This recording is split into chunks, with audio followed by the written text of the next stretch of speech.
When I attack you, it's a problem. I've been drinking. I've been this. I've been that. But when you attack me, you wasn't on no shit. You wasn't on no bullshit. Tell him again. Like, I can't attack you. See how that works? You see how that works?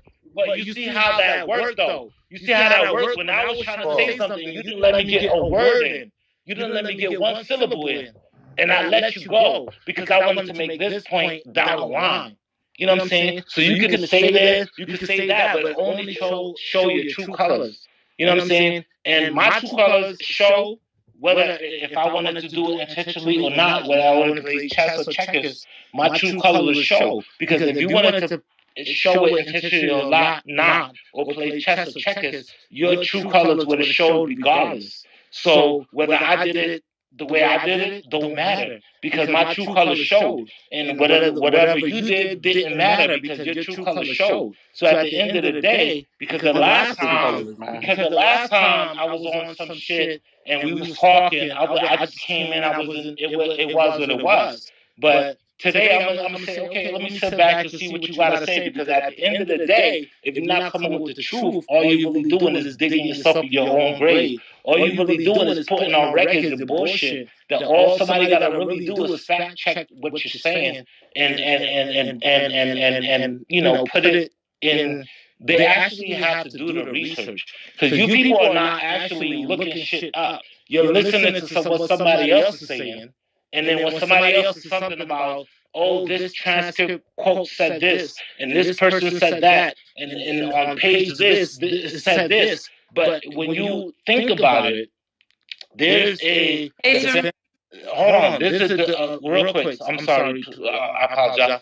This is a defense attorney and there's a prosecutor attorney. So when they are quoting things, you have to look at the perspective. Are they quoting things from the prosecution or are they quoting things from the defense? And if the defendant, a child molester York, then they are quoting things from his defense. So when they say this and when they say that, they are saying it from the transcript because the transcript is everything that was said, whether it was prosecution or defense. So they are quoting things from the perspective of the defense of York from the defense lawyer. They're not quoting nothing from the prosecution.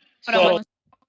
Thank you so much. I do have to you the mic. Sana, please just mute up. Sana mentioned that people are just going out propagating lies and whacking and all these people, but Sana, I know that you spoke from your own perspective and that's all you can speak from.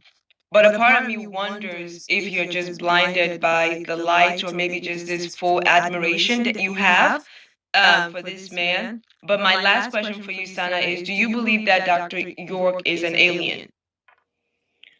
I don't believe nothing. You don't believe nothing? If that can answer your question. So why you join the code? No, hold on 1 second. So, are you saying that you know that he's an alien? Have you ever read any of his books? Hello? No. I'm asking. Are you saying? Have you read his books? I do not need help. The proof is in the. Mr. Sir, hello, sir. I do not need help. I don't need assistance. Sana, are you saying that you know that he's an alien? So what? Hold on, let me talk. Why is anyone unmuting their mic? I just said I don't need help. Hello? Are you saying that you know that he's an alien?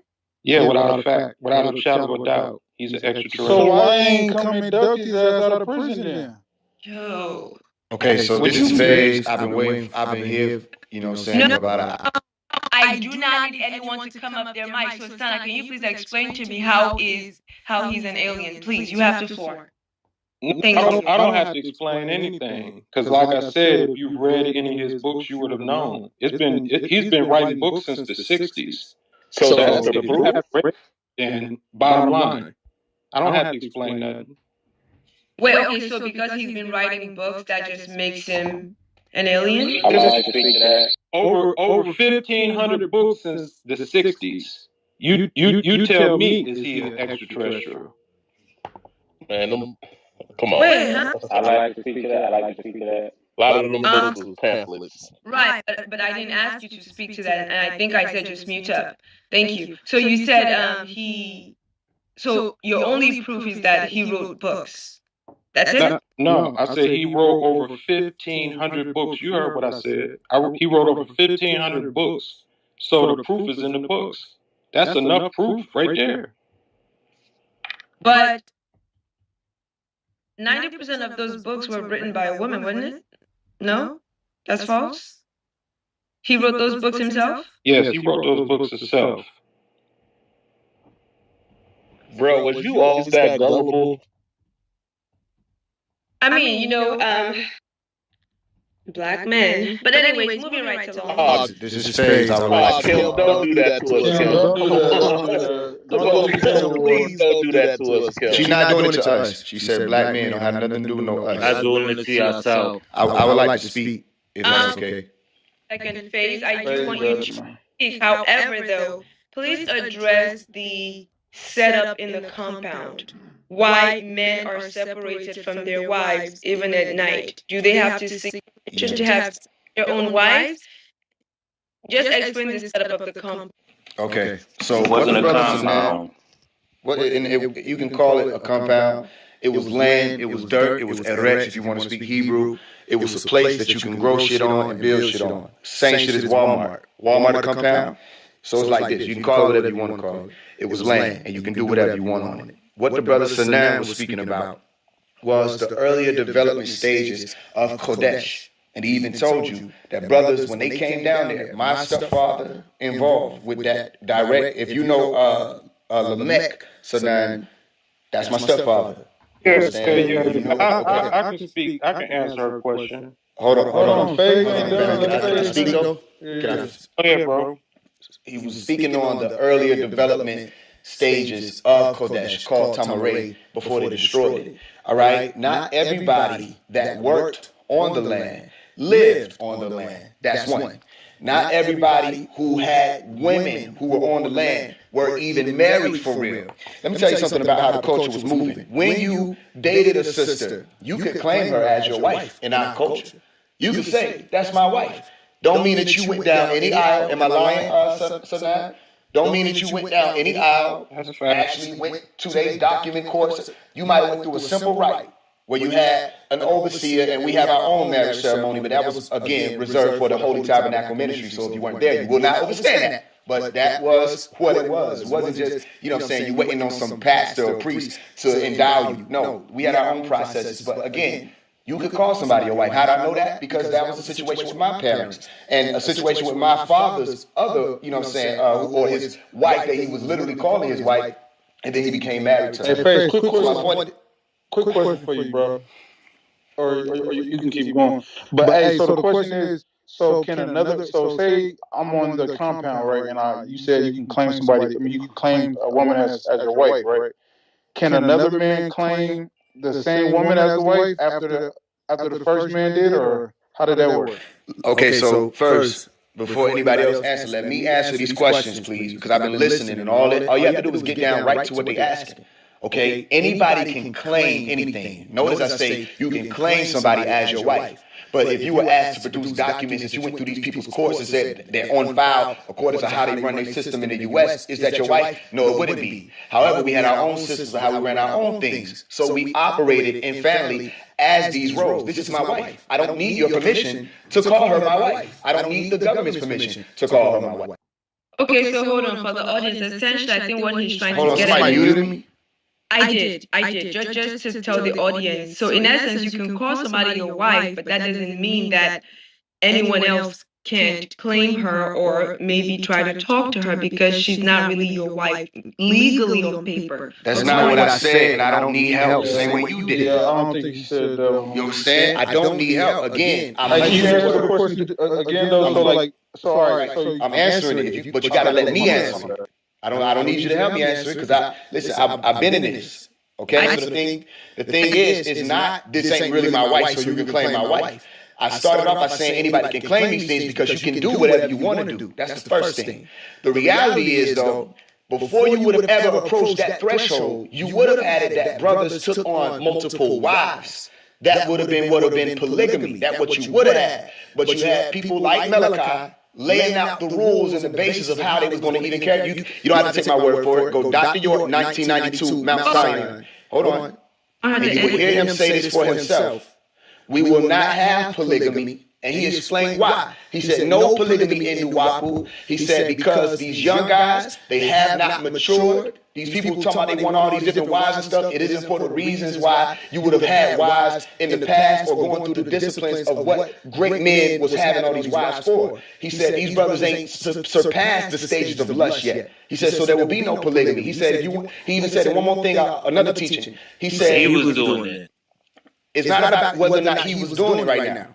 Because again, do you have on file, like who was Malachi's wives? But he said not to do it, but he was doing it. Who was his wives?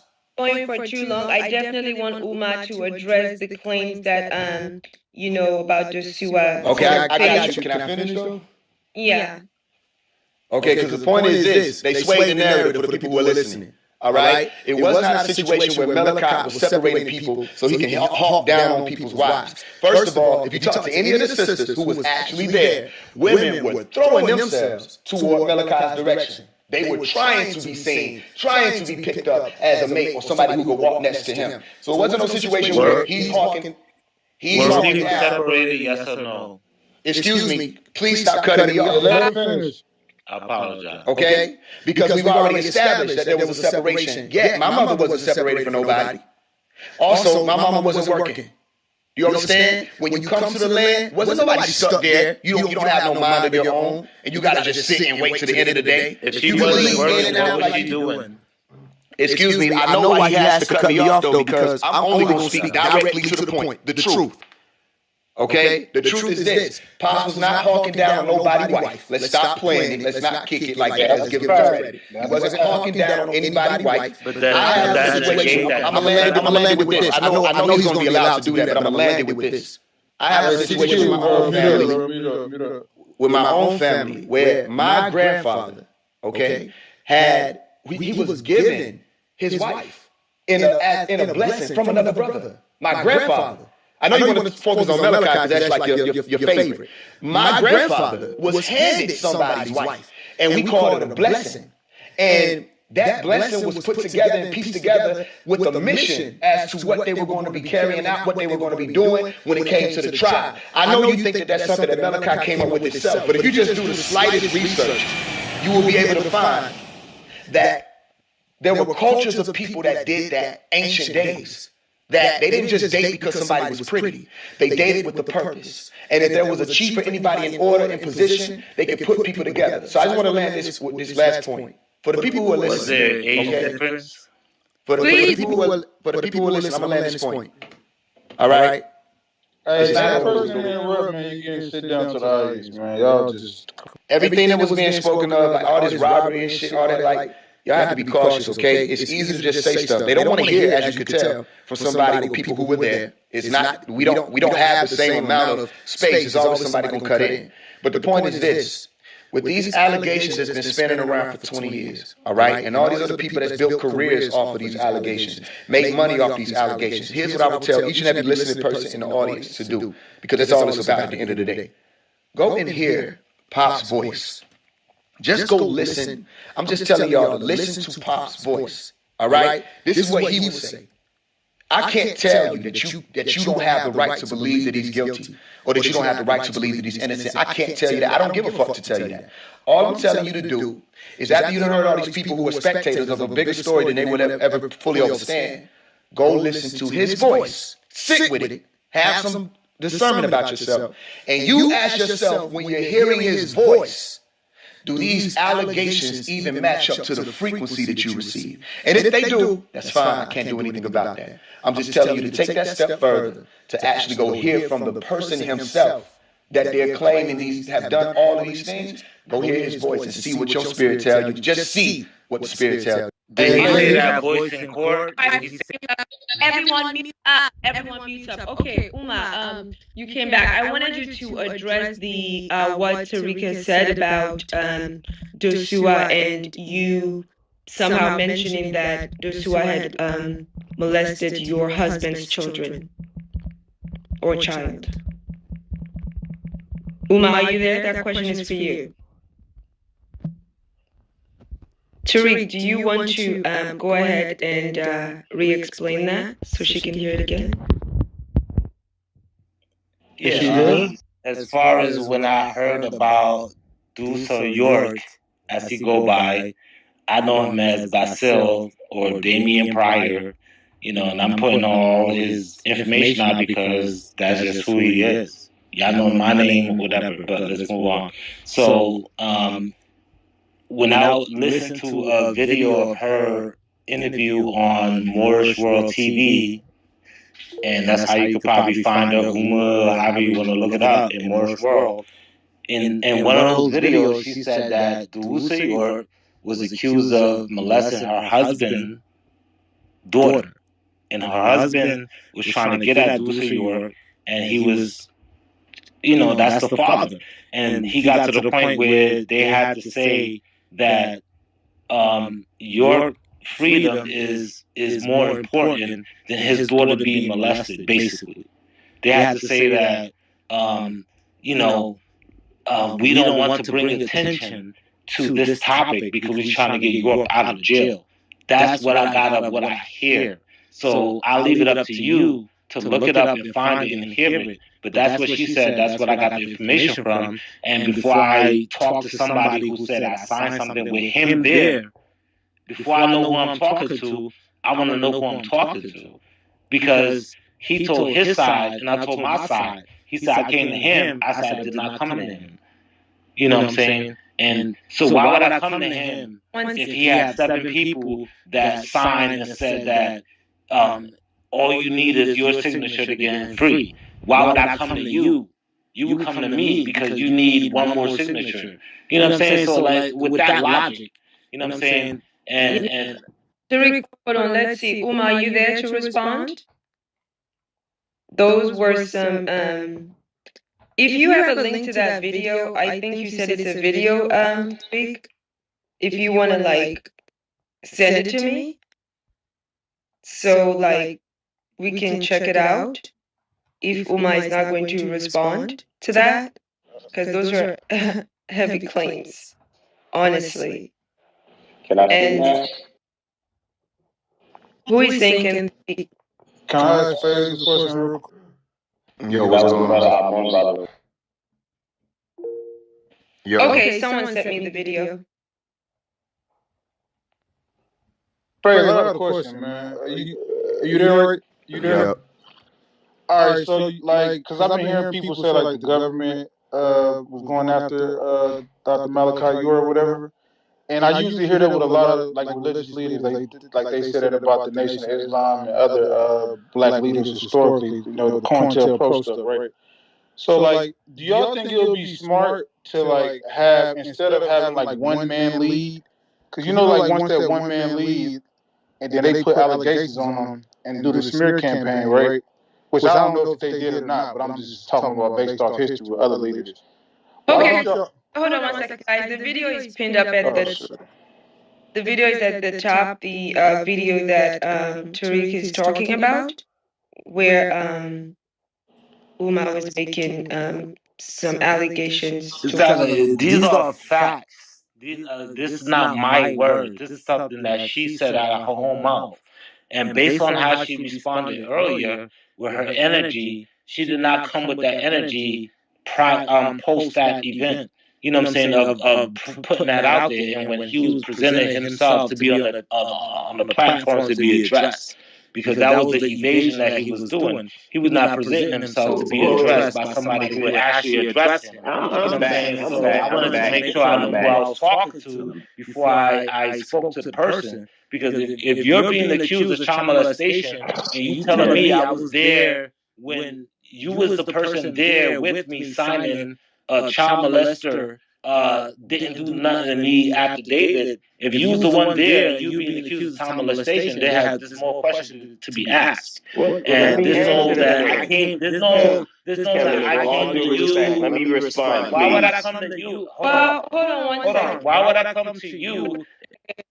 Tariq, hold on 1 second. I mean, I wanted Uma to respond, but it looks like she's not going to unmute her mic to respond to that. But the video is pinned up at the top. I mean, those who did Umar say that or not in the video? I didn't watch the video. And let me tell you, let me say this. My father already told me they was going to try to come after me next.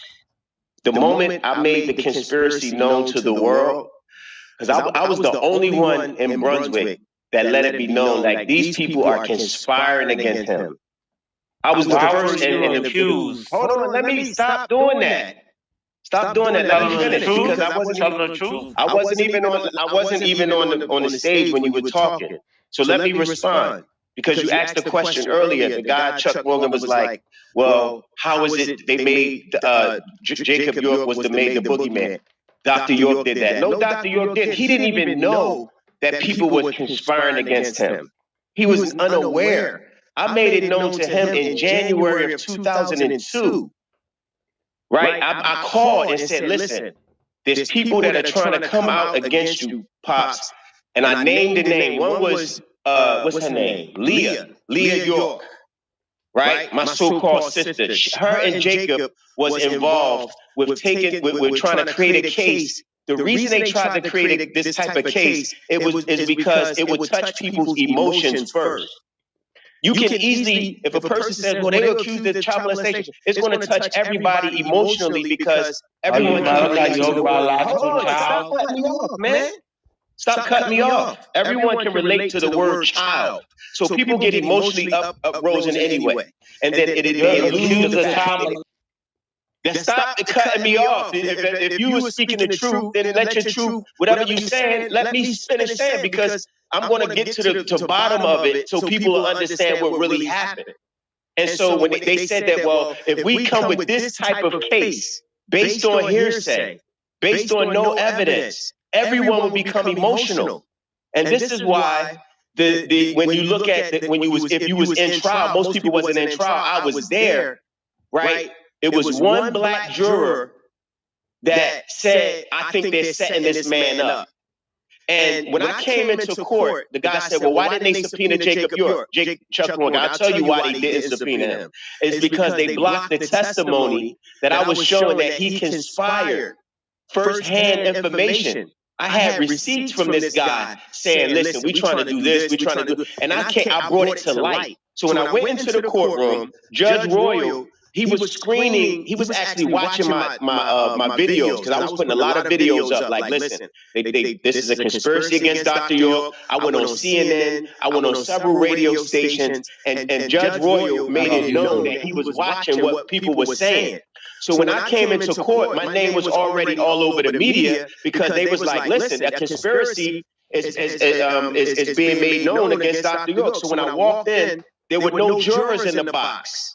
I'm like, "What's going on? Why are y'all not allowing the motive of the case? Why these people are saying these things against Dr. York? Why you are not allowing the jurors to hear it?" And the judge literally biasedness said, "Well, we trying to see what you have to say." I said that you're blocking his defense. So me and the judge was going back and forth, and the prosecutors tried to discredit what I was saying, because they said, "Well, aren't you a convicted felon?" I said, "What black man isn't a convicted?" I said, "What black? No, you will after I'm done." What black man isn't a felon? I said, "That's what y'all do." I told the judge, I said, "Y'all do that to take their name and character." And he laughed, because he knew it was true. Now, secondly, right, this lie that David said he never came to my barbershop, he's lying. He literally came to my barbershop seeking me out. I have 4 alleged victims who recanted their testimony. Right? Be quiet, man. You spoke enough, right? They said Ebony Hill made a video, said she was coerced and she was afraid because they were going to charge her with perjury, right? Hanan Merritt also said, "Listen, the prosecutors were trying to offer us all kinds of money to testify on the prosecution behalf." And then David and Solomon signed an affidavit as well. He had crimes that they were going to charge him with, and so they gave him some type of immunity right? Until he recanted his testimony. And then this guy, David, he was working at, I think, David and Buster's or somewhere in Buckhead. I forgot the restaurant. I came to the restaurant with Ebony, who also recanted. They was like, listen, we got to make sure we set the record straight for Baba, because we know he's innocent. And I said, well, David, if you're real about your statement, right, come to my barbershop. And I had a lawyer there. And they drafted up the affidavit, and he signed it, and I had it notarized. And I said, and it said, listen, I was coerced. Everything I said on the stand, everything I said. Hey, let me finish. Do not interrupt. If Uma wants to respond to that video at the top, she can. But otherwise, mute up. Yeah, and he said everything I said on the stand was a lie. I was coerced. I was afraid, right? And he said that nothing ever happened. I didn't witness anything, and it was tendered into the court records. All of those recantments was tendered into the court records. Now, let's just back up and I'll land on these last 2 points. When it came to Dr. York coming into court in June 2003, when they said, oh, he took a trial, he admitted, he did not admit to anything. If you look at the video, maybe a 5-10 minute video, you see he was out of it because he was being tortured for the first year, incarcerated. The lawyers didn't see him, Ed Garland, nor Manny Aurora, until the next year, the following year. So the whole year he had no defense. He was unaware of what was taking place. He was unaware of the conspiracy. He was unaware of the people trying to make claims against him. And he was unaware of the fact that they was trying to bring the key players, the key actors like David, Lee, and all these other people who recanted. He wasn't aware of the specifics, though he was aware of the fact that they was trying to come against him. He already said he had a tape called The Persecution of Our Leaders. He said, just as much as I'm speaking to you now, they're going to come out against me. And they're going to say, lock him up. This man is too dangerous. He has too much power. And that's exactly what happened. So he was tortured for an entire year. So when they brought him into court, one of the ways they was torturing him was they were giving him extreme weather torture. It's something that the feds do. They put the heat on real high and then turn it real cold. Put the heat and then leave your cell light on all night. So they was depriving him of his medicine. They was depriving him of his legal representation. So the lawyers came in and said, listen, you got court tomorrow. And he was like, well, what is it about? So they rushed him into court 4:30 in the morning, shackled. You see, he's unshaven. He's incoherent. So the judge is like, do you understand? He was looking at the lawyer like, what's going on? The lawyer wasn't saying nothing. He said, just say yes, just say yes, just say yes. And this is why the next year, the Judge Lawson denied at the hearing. You'll see that when the judge said, well, did you take a plea? He said no. In the transcript, he said, no, I was under duress, Your Honor. And the judge said, so what do you mean you were under duress? He said, I was tortured. I didn't know I was coming in for no plea. I thought it was my first appearance. I had no idea. I wasn't talking to my attorneys. And he said, furthermore, you have no real jurisdiction over me. But however, I was tortured and under duress. And anytime you take a plea under duress, they do the tactic when they receive fake confessions from people, and then they find out the person lied 20, 30 years later that the confession was forced upon them. Okay, I'll land with this. Well, I'm talking about the second hearing when he came to the plea hearing. When they said, "Did you take a plea?" He said, "No, I was under duress." So the judge had to throw the plea out. This is why we went to trial. Okay, so you got to get your record straight. We know he was found guilty before that by 14. No, he wasn't. It was a hung jury. At trial, it was a hung jury because let me finish. You asked the question. Let me finish. Let me finish, please. The 13th juror, which was a black woman. Come again? Sorry, Kim. I said 30 seconds, and that's okay. Okay, no problem. No problem. The jurors, it was a hung jury. That's what people don't know. And the judge was mad, and he told the black woman, he recharged her and said, listen, they cut the camera off. They said it was a hung jury, we find Dr. York not guilty. Then they said, the lady came back and she was afraid and scared because the judge threatened her. And because they closed the camera off, Dr. York told us what happened. He said they threatened the lady. Dr. York told you? Thank you. Yes, on the phone. Yes, he did. He told us on the phone. We have the recording. I'll land. Thank you. Okay. Hey, Wack, do you have anything to add to what you've heard? Otherwise, I will yield the mic to Lou and anyone else on stage who wants to speak before we round out. Okay, Lou. So I got a question for Dr. York's son, right? So I was trying to say this early. So people always, because every time this stuff happens, like when the cops come get a leader or whatever, people always blame it on the government or like COINTELPRO, and I kind of understand based off history, right? But like instead of having like one leader, right? Why can't we have like not we like why can't like the group have like a collective code of ethics, like have obviously a collective goal, and then have a code of ethics centered around those goals, and then not have one leader. Yeah, Instead of having like because what happens based off what I'm hearing in history, right?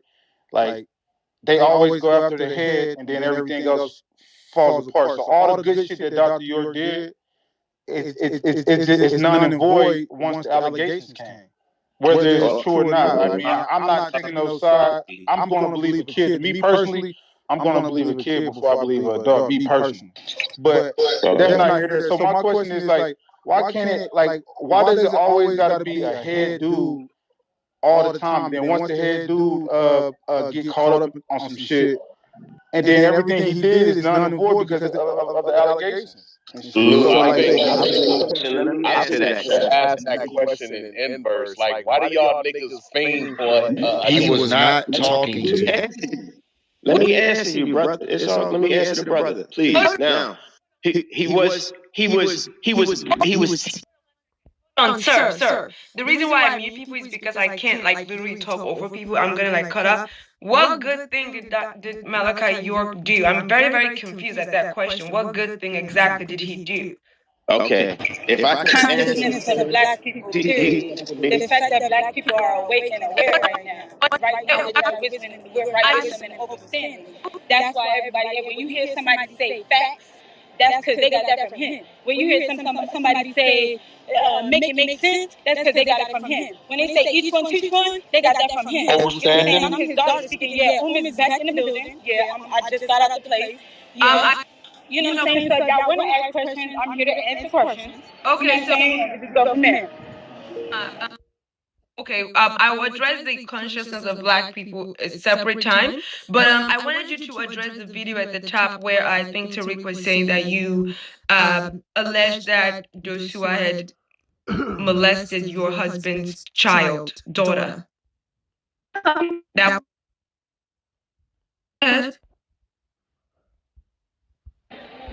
because you in the Matrix. You in the Matrix. I just want to know the truth before I just want to let, because y'all gotta understand how I feel. Consistently watching black men consistently being attacked over and over and over again. My thing is, do y'all want to know the truth, or do y'all want to just attack another black man? Yeah, can you address because that's my request. Just address the video at the top. Did y'all listen to Maurice? Well, yeah, that's me. Oh yeah, that's me. Okay, you address the. I definitely said what I said, and douchebags or whatever, what the fuck. These people know how I feel. All of them know how I feel. I'm not a Nubian. I might be a Nubian because I am a Nubian person because I am black, just like everybody else. I do not follow, and I feel like they are very like. Whatever. I'm saying these people have tried to kill me just for expressing. She left some game back. Like y'all don't understand. Like I stand alone. I don't have these niggas protecting me, even though they all up here grandstanding and all that shit. Them niggas don't want my family legacy to live on. They don't want me to live on. They don't want to hear the truth. Yo, shut the fuck up, bro. I'm talking. How you think I feel? Huh? I'm sorry, not y'all. I was talking to somebody around me. But you know what I'm saying? Like, it's stressful for me. You know what I'm saying? To keep trying to talk about something, and I feel like people just want to attack. They don't really want to hear the truth. You know what I'm saying? Y'all thinking them people victims? I'm a fucking victim too, and y'all don't care about that, and y'all attack me too. Y'all don't want to hear my side of the story. I feel like y'all just want to attack me, and that's fucked up too. You know what I'm saying? All the way across the board. How the fuck we gonna elevate as a people and y'all keep attacking each other? That shit is fucked up, and that's just how I feel. Father didn't bless me. Please, I'm sorry? I'm sorry, my phone is going in and out, huh? It's okay. Wait, so It's loud as hell where I'm at. Hold on, let me move somewhere where it's quiet because I can't really hear you going in and out. okay. I'm gonna go to the lounge. Look, we're gonna go to this over there. I'm gonna go get some wine. Yeah. Okay. Sounds like she. Did she have some Yeah, I have English? some whispering angels over there. Yeah, Well, Uma. pointing one finger, there's like three other fingers pointing back at you. So look. So I'm anybody that know me, you can look at my IG. You can look at my IG, Uma York, you can look at my Facebook. I tell the truth. I don't care who it is. I tell the truth. Period. I don't have nothing to hide.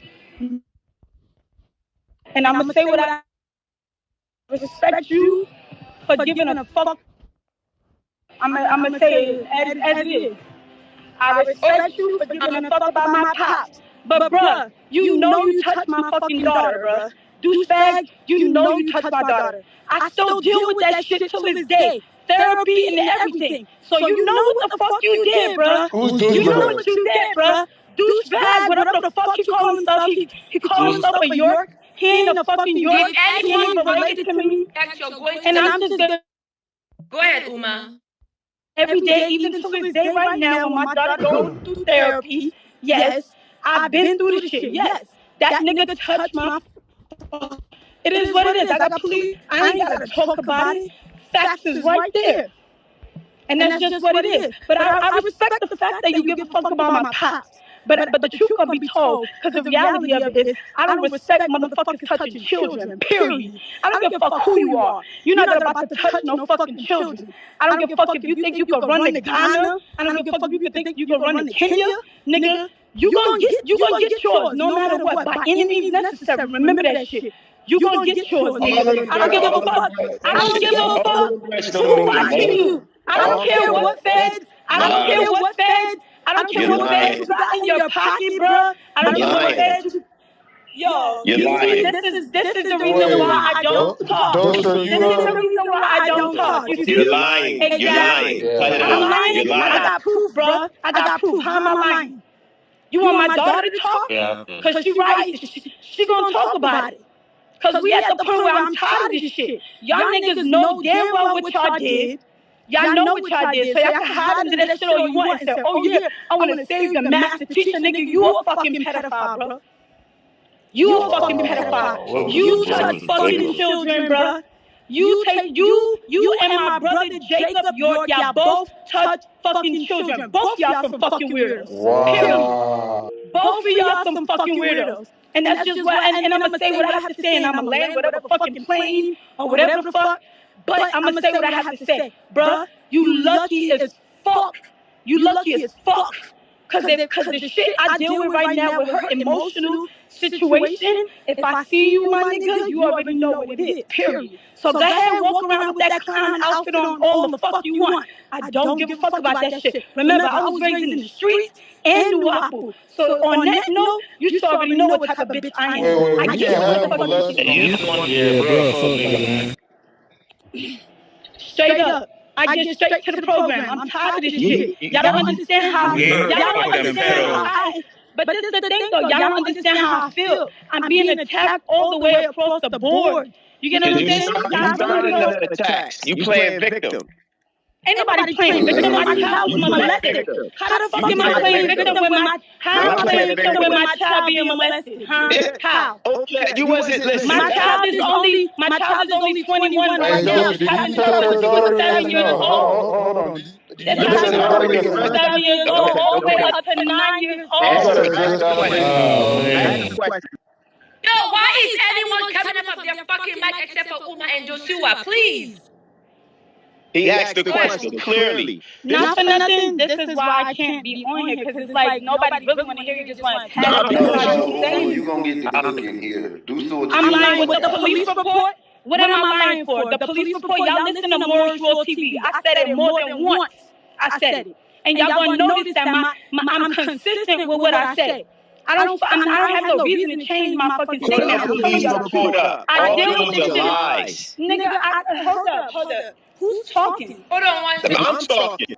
gonna move him. Who's you? Shut the You fuck like up, I'm bro. talking. Who is you? Hold on Go one ahead, second. Uma, don't worry about that. Go ahead, Who is you?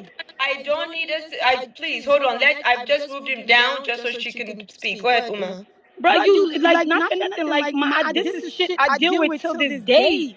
My fucking daughter, we deal with this shit to this day in regards to her mental health, in regards to what she has experienced and dealt with because of that nigga. And I don't give a fuck if you sat there and had more children by her moms. That shit don't mean nothing. The reality of it, you touch that fucking child, and that's something I have to deal with every fucking day till this day.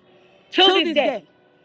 Whether y'all want to admit the shit or not. And let's be for real. How many fucking women have you beat on and children that you have touched and got the fuck away from it? You ran off to fucking Ghana, Kenya, and all these other fucking countries while you out here touching fucking children. And yet y'all out here talking about, we over here helping Dr. York. Y'all the niggas that need to be in jail now. You know what, whatever. You know what? Let me, you know. Uma, can I? And I'm gonna tell you something. I'm gonna tell y'all something. People contacted me literally a couple minutes ago, literally while I was in the show, saying, "Don't say nothing. Don't say this. Don't say that." Fuck them. I'm going to say what I have to say because at the end of the day, I'm the one that deals with shit. Everybody else, it's not personal to them. This is personal to me. It's my father and my family on the lifeline right here. Y'all really don't understand this shit. It's deep. It's deep. It's And you think I don't feel disrespected? I be feeling disrespected as fuck. I be trying to just let people see what's going on. They don't want to hear it. They just want to look at tearing another person down. And it's sad. Like, yo, fuck this shit, man. That's really just how I be feeling. Uma, And that's why, and this is the reason why I'm so angry about this situation. Because to be honest with you, I don't have the support of the nation, and I don't have the support of our people. I'm literally standing alone, screaming, and being attacked by both sides. That's why I'm so angry. Thank you. Question for you, Uma. Growing up, on the compound, were you personally a victim of any molestation? Never. Okay. Never. I never even seen it, and I was there all the time. I was one of those daughters that was I know everybody. Anybody that has a kid, that has a daughter, that their father did, that daughter is up on that father ass like a motherfucker. I was one of those kids. I ain't never seen my father touch no fucking body. That's why it bothers me to hear this shit because I was there, and it's like, wait, so y'all gonna tell me that I watched this shit happen and I never seen this shit with my own eyes? Are you crazy? David used to come to me. Tariq Knowles used to come to me when he was a kid and used to ask me was Pop his father. You know what I'm saying? So I think that that's some emotional situation that he's dealing with. That's how I feel about this situation. Listen, can I speak before you keep cutting me off? Can you hear me out? Huh? Yo, can you guys please mute up once Uma is Don't answer that. Just keep going. Y'all shut the fuck up. Dusua will have the floor to Yeah, speak this after a real Uma is moment, done. man. You niggas shut the hell up, man. Hey, listen, I'm gonna be real shit. Niggas don't want to hear me, and I'm tired of honestly, I've done so much for our people, even in regards to going out of countries, helping children in other countries and stuff like that. You know what I'm saying? Making sure I feed children. It's just the shit that I deal with our people. That shit is fucking hurtful as fuck. And all I do is try to help our people, and it's sad. You know what I'm saying? I really just want people to understand what the fuck is going on. Y'all don't see it. Y'all don't understand that y'all, everybody, black people as a whole, your legacy is being taken away from you, and they don't want you to know who the fuck you are, no matter what, by any means necessary. So if they have to divide and conquer us, which is happening right now, which is why we're at war with each other, you know what I'm saying? That's their place, and that's what they're gonna do, and they're entertained by this shit. You know what I'm saying? But there are some fucked up shit that has happened that people need to put on frontline and stop walking around like they motherfucking God. No, nigga, you ain't God. You're a fucking weirdo. You know what I'm saying? And all the rest of these motherfuckers walk around with clown suits on. All y'all niggas is fucking weirdos, bro. I don't give a fuck. All of y'all are weirdos. Because you know why? Because at the end of the day, none of y'all really know the fucking knowledge that y'all are reading anyway. And most of y'all just walk around with a fucking cloak on because y'all all insecure about yourself and y'all want to feel like somebody so y'all can attack other Nubian people that don't really know about their culture. Y'all want to feel like y'all doing something. So fuck y'all. You know what I'm saying? And that's just how I feel. I'm just letting it, I'm putting it out there. So if y'all feel some type of way about me, y'all already know I don't give a fuck. You know what I'm saying? It is what it is. And and you know what? And thank y'all for letting me say this, because I wanted to say this shit for the fucking longest. Oh yeah, Abdul Caduce, fuck you too, my nigga. And I know you don't give a fuck about my pop. You trying to be another fucking polite, you piece of shit. You know what I'm saying? So fuck you too. You know what I'm saying? But yeah, I'm gonna wrap it up, y'all. Y'all enjoy. I'm gonna just sit here and land my plane. All right, thank you. Touching on kids and shit. Okay. I said these bitch ass niggas touching on kids, man. Okay. So, okay. Thank you. Joshua, go ahead and respond if you have any response. Yeah, of course. There's this truck going by. Yeah. Listen. I was already prepared. Y'all want a copy of the police report? If y'all want a copy of the police report, it's on Morris World TV, and I have a physical copy of it from the police department, literally in my house. Okay. However, and I also have recording of the child when she was 9 years old, talking about how she was being touched by douchebag York. And I mean, I'm sorry, Basil Muhammad, or is it Basil Muhammad, or is one is your fucking name, bro? Which one's your name, bro? Bro, which one is your name? Those are hearsay. That's hearsay and lies. I was already knew. I knew. My ass. Ain't no fucking hearsay my ass. How many kids have you touched, my nigga, you weirdo? How many I got 10 children. What the fuck did you talk? I got 10 children. I bet you. None of those. Because I heard you touch some of your own kids. I've never been accused of that. Never. There is no. You literally said earlier you was. That's because you work for the feds, my nigga. We already know they covering your ass. We already know they covering your ass. How the fuck you get locked up with my brother? Hold up. How the fuck you get locked up with my brother? My brother ended up dead. Then all of a sudden you the head of the fucking organization. How that happened, my nigga? How? You talking to the wrong daughter, my nigga. You don't got no fucking feelings for none of y'all motherfuckers. Y'all know that already. Y'all know that already. Nigga, y'all know that already. I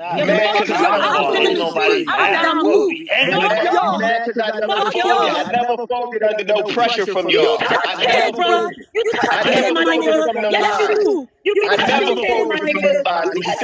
You know what you do. No, you're not my nigga. You're a fucking pedophile, bro. Any case that stepped in front of my face, I ate it up. I was never you a fucking fed, bro. Because you a fed, bro. Because you what? Yes, the fuck you are, bro. You a fucking fed.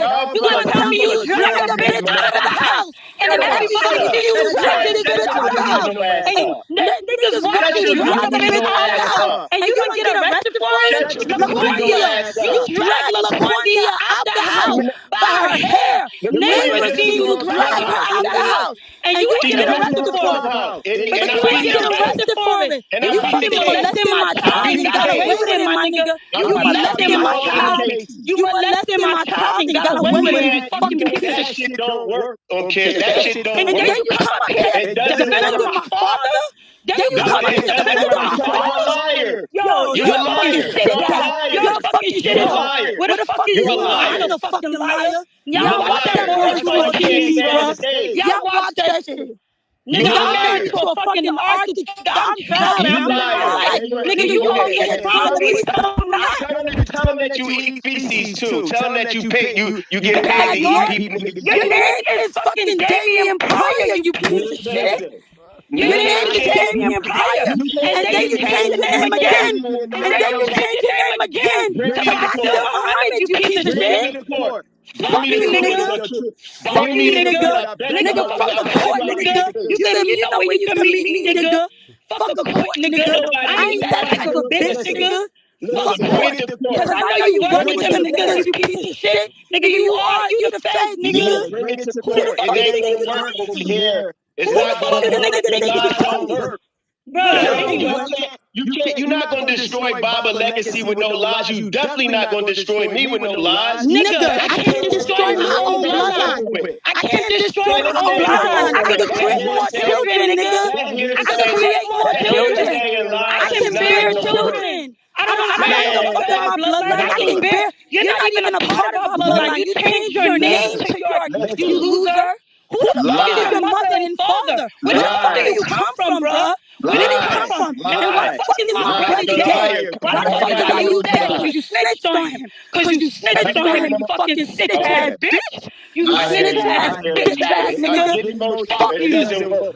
Fuck you. Fuck you, bruh. Fuck you. So anytime y'all want to know why I'm emotional and why I go through what I go through, because of this type of shit. And they tell you to shit it up, and then everybody ignore the shit. You know what I'm saying? But this is the shit that we deal with all the time. Doesn't work. The devil's game's over with. It doesn't work. I just want to say, I want to say real quick. Nigga, fuck you. Fuck you. Fuck you. Let me respond. You gotta, let me make it clear. Let me make it clear. Fuck you. Right? Fuck you. You fucking pedophile. Because I'm not entertaining this fucking child molester that keeps getting away with beating on women and keeps getting away with molesting children. You may have tried to get rid of Dr. York. You may have tried to get him on. But it's not going to work with me. Let's talk about how you got kicked out of Ghana for touching a 6-year-old boy. It's not going to work. Let's talk about that.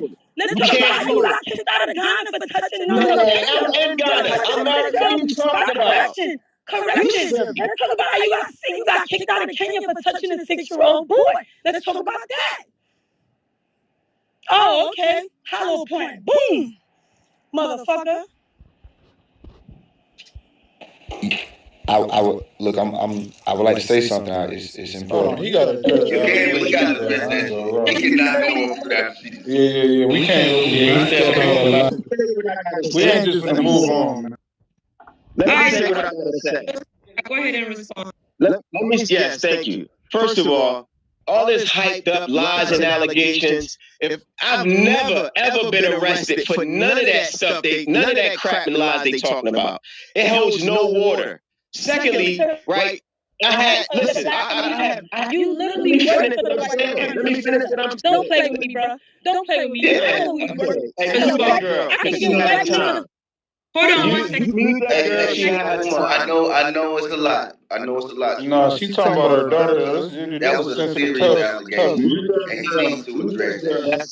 She had her time. It was a bunch of emotional rants, right? It is not based on fact. A lot of times, y'all get emotionally riled up, and they create these cases and try to charge and accuse somebody over emotions and feelings. When she first came on the stage, her whole thing was, well, I feel this way, I feel that way. Yeah, but y'all feelings. Now here you are improving my point.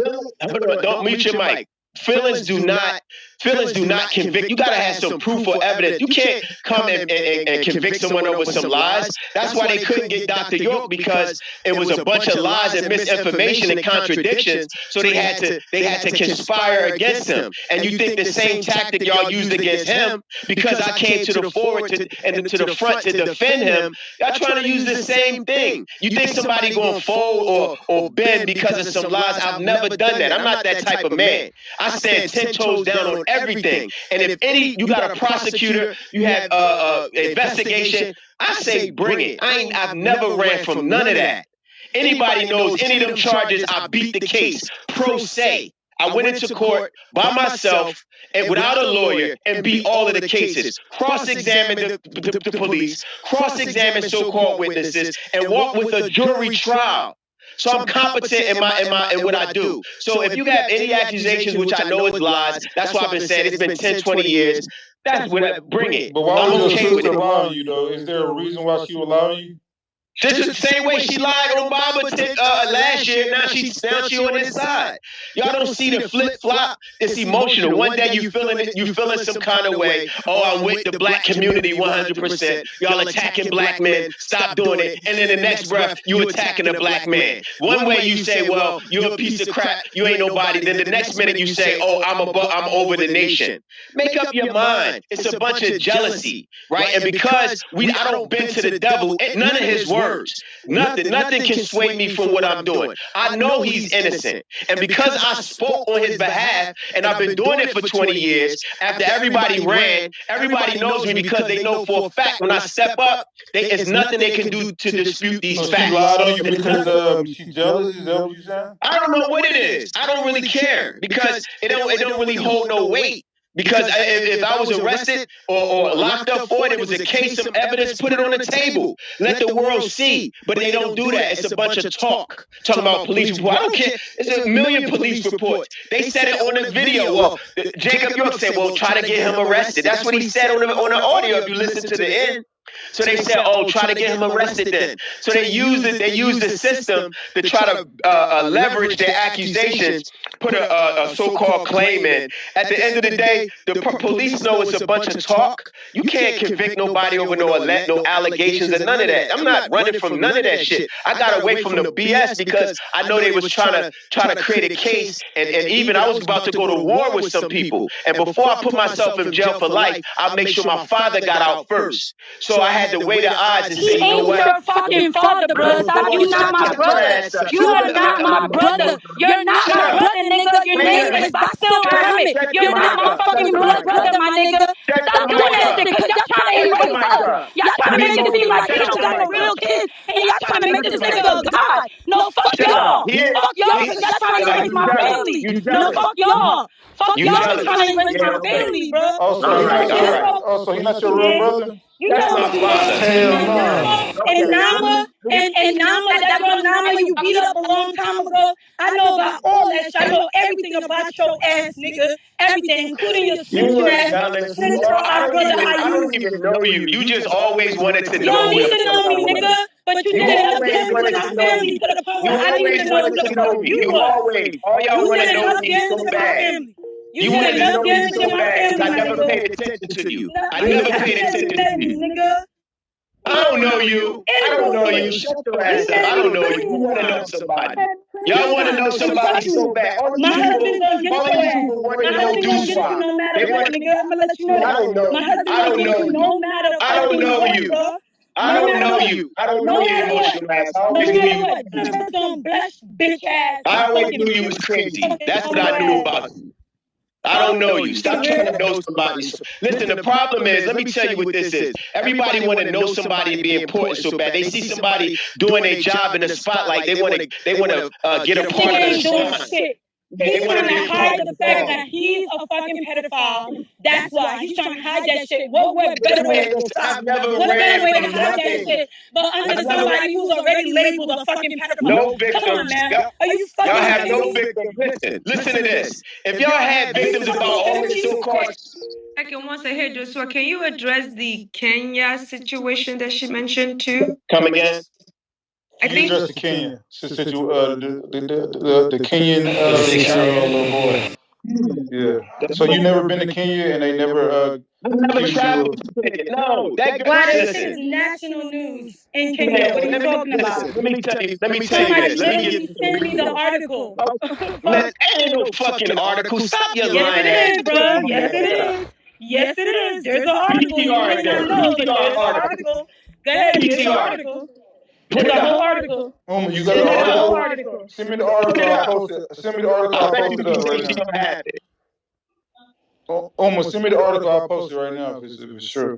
Article. Ain't there's no article up. Let me tell you something about that lie. Listen, when they found out that that worked against Dr. York or so-called, every time I came forward to present the facts about his innocence, they did the same thing. If I did anything in Africa, they would have been arrested me.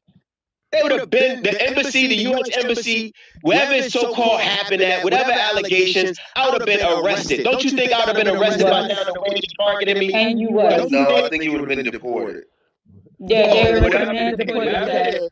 Yeah, they were deported his ass back to America. Exactly. Why am I living my best life? Because I got away from y'all. Everybody knows that you're a fucking federal agent. I got away from You're a federal agent. You keep beating on children. You beat on women, fucking rape children, and get away with it, my nigga. And now you act like, oh, I'm the head of the organization. I'm the ambassador of the New Wabian Nation. That's why I don't follow that fuck shit. Because your ass is in charge of that shit. Who the fuck gonna follow your dumb ass? You jealous. That's all it is. Because you don't have the. Nigga, you ain't got shit for me to be jealous of. You a broke ass nigga following my cops. You a broke ass nigga following my cops. Why would I be jealous of you? You don't even have your own father to follow. You follow my father. You're a loser, bro. And that shit don't bother you that you worship a man? How gay are you? Like, how much can you worship? Fucking gay, bro. You sound like you want to suck his dick, bro. My nigga, bye. Shut your ass up. Shut your emotional ass up. That dominatrix shit you do to niggas don't Yo, work with me. I'ma beat nigga. I'ma beat white people, mind you. You damn right I'ma beat white people. Y'all bitches is submitting to white people while I'm beating them. So suck my dick, my I'm nigga. not your bitch. Damn right. I don't like that I'm a dominatrix. As a matter of fact, let me let y'all know. I've been a pro-domination for 16 years straight. I've been beating on white folks. How about that? How about that for the fucking Wait. Slow down. Hold on. Wait, you a dominatrix? How about that? I beat on white folks for a living. I sure do. Yup, I beat on white folks for a living. I sure do. Them niggas want to be in my father's house and in his store. I can't work in the store. I can't be conscious with them niggas because they don't want us around. You get what I'm saying? So instead, yeah, I'm gonna beat on me some motherfucking white folks. If you don't beat on white folks, that's your problem. But I will. You damn right I'm gonna get paid for it. Dumbass. I ain't got nothing to lie about, nigga. I don't got nothing to hide. You got a lot to lie about. Nothing. As y'all see, I put my whole life on the table. What more y'all need to know about that? I put it out there. As y'all see, I ain't no fucking liar. That nigga's a liar. You think you a liar. You a liar, nigga. You play victim to try You to a dominate liar. the conversation. You a liar. You a liar. That's a fact of a narcissist. I can't play victim if I've never been victimized. That doesn't make sense. I've been victimized by the system, but not anybody else. You said you was a victim. You just said I'm a victim. I said my daughter. You said I was a victim. You're a liar. With my daughter. That makes me a victim, but I've never been touched. I've never been touched while I was in the organization. No, I've never been touched there. None of y'all are playing with me. I'll shut your ass up. You know it. Everybody you knows wish, nigga. You wish with your pussy ass. You only like 4 feet tall, nigga. Suck a dick, you fucking faggot ass. I guarantee you, I have a whole bunch of disciples on your ass real soon, nigga. I have a whole bunch of disciples on your ass real soon, nigga. Go ahead, nigga. Make the moves you make. I guarantee you, I have all the niggas watching your bitch ass. Like I said, go ahead, keep touching kids with your weird ass. Go ahead with your weird ass. You a fucking weird ass nigga. You be touching kids, you fucking weirdo. Yeah, you be fucking touching kids and beating on women. I'm done talking to this clown. Let me speak to the stage. You're the one with the fucking costume on, and I'm the clown. When they got our father arrested for 135 years, they try to use that now. They try to use it as a platform to try to come at everybody. Oh, he's a molester. That's their favorite That nigga is still in jail because of the people like y'all that keep his ass in jail. That's the only reason why he's still in jail, because of y'all. Y'all all that paper terrorism, you created your whole fake ass passport, your name is douchebag, you're all that fraud y'all niggas is committing. Y'all niggas is committing fraud left and right. Everybody can see through this fucking Stevie Wonder can see that. I bet you any amount of money at the end of the day, I'm still gonna be standing from them lies. I don't bend from that bullshit. That shit don't work over here. I can get whatever direction you want to go, I can go there. The organization. I'm not the organization. Beat up the women the attorney. That's not religion. That shit don't work. Y'all not gonna Bill Cosby me. You're not gonna Dr. York me. You're not gonna do none of that with me. Trust me. That nigga is a true fucking pedophile and molester. He is a true molester. Nigga, you was right there when R. Kelly was molesting those fucking kids. When you was oh my God. You recorded that shit. You released that fucking shit. You recorded that shit and released it. What are you talking about? You was right there with Emmett Hill. You was right there. You're the one that recorded that shit. You extorted R. Kelly. You tried to extort R. Kelly, nigga. You know who you talking to, bro? I did my research on your bitch ass. Cause I don't like, I did my research on your bitch ass. Oh yeah, I got my research on your bitch ass, nigga. Go ahead, you can prance around those stupid motherfuckers all you want. I'm tell you one thing, you ain't got the family food, nigga. You ain't got the family food. You might got those dumbass, you might got those people food, but you ain't got the family food, my nigga. You need some therapy. You need some therapy. You need some help, for real. Nigga, you need therapy, nigga.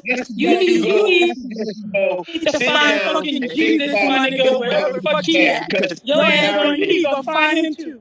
You're embarrassing yourself. You're Hey, embarrassing so yourself.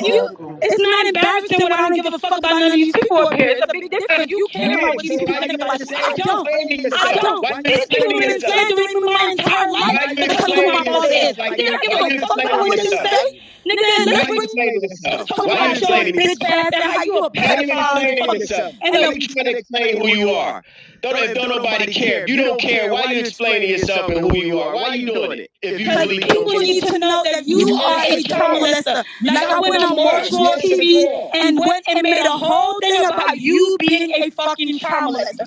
I did that because I want people to watch out for their fucking kids.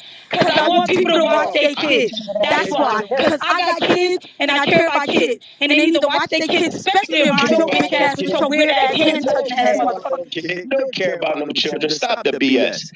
Stop it. How you care? You don't do that. Stop lying. Stop trying to paint a picture of you're a victim, yet you're an advocate, yet you against this. Stop with that fake moral compass bullshit you playing. That shit don't work. Cut it out. Don't play games like that. You play with somebody's life. So my point is that at the end of the day, I will not fold. Y'all not going. It's not going to happen to me. You may have did it to the brother. It's not going to happen to me. I'll take a black whispering angel rose.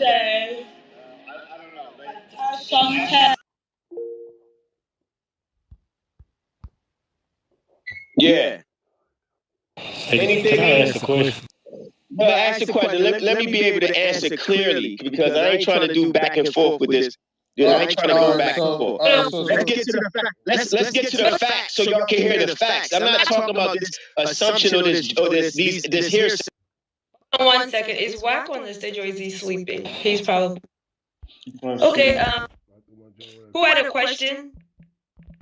I wanted to ask him about the ties to R. Kelly up top. Is this true? Like, because it says your name. Somebody sent to me in the back channel. It says Damon Pryor. Yeah, that's not. That's a misnomer. That's not who. That's not my name. My name is York. Right? No, yeah. Okay, bro. Before you had your name changed, was that your name? Like, stop playing. I never had my name changed. No. That Pryor is my grandmother's name. I was given Pryor from my father named me York. So that name you see Pryor is from my grandmother on my mother's side who adopted when I had to live in the U.S. So that's not my name. So did you have any ties to R. Kelly? Yes or no? No, I didn't. My daughter's mom had ties with him. That's what happened. Oh, what type of ties? I don't know the dude. I don't know the guy. I don't know him at all. The moment my name came up, right? They the media that he hide underneath.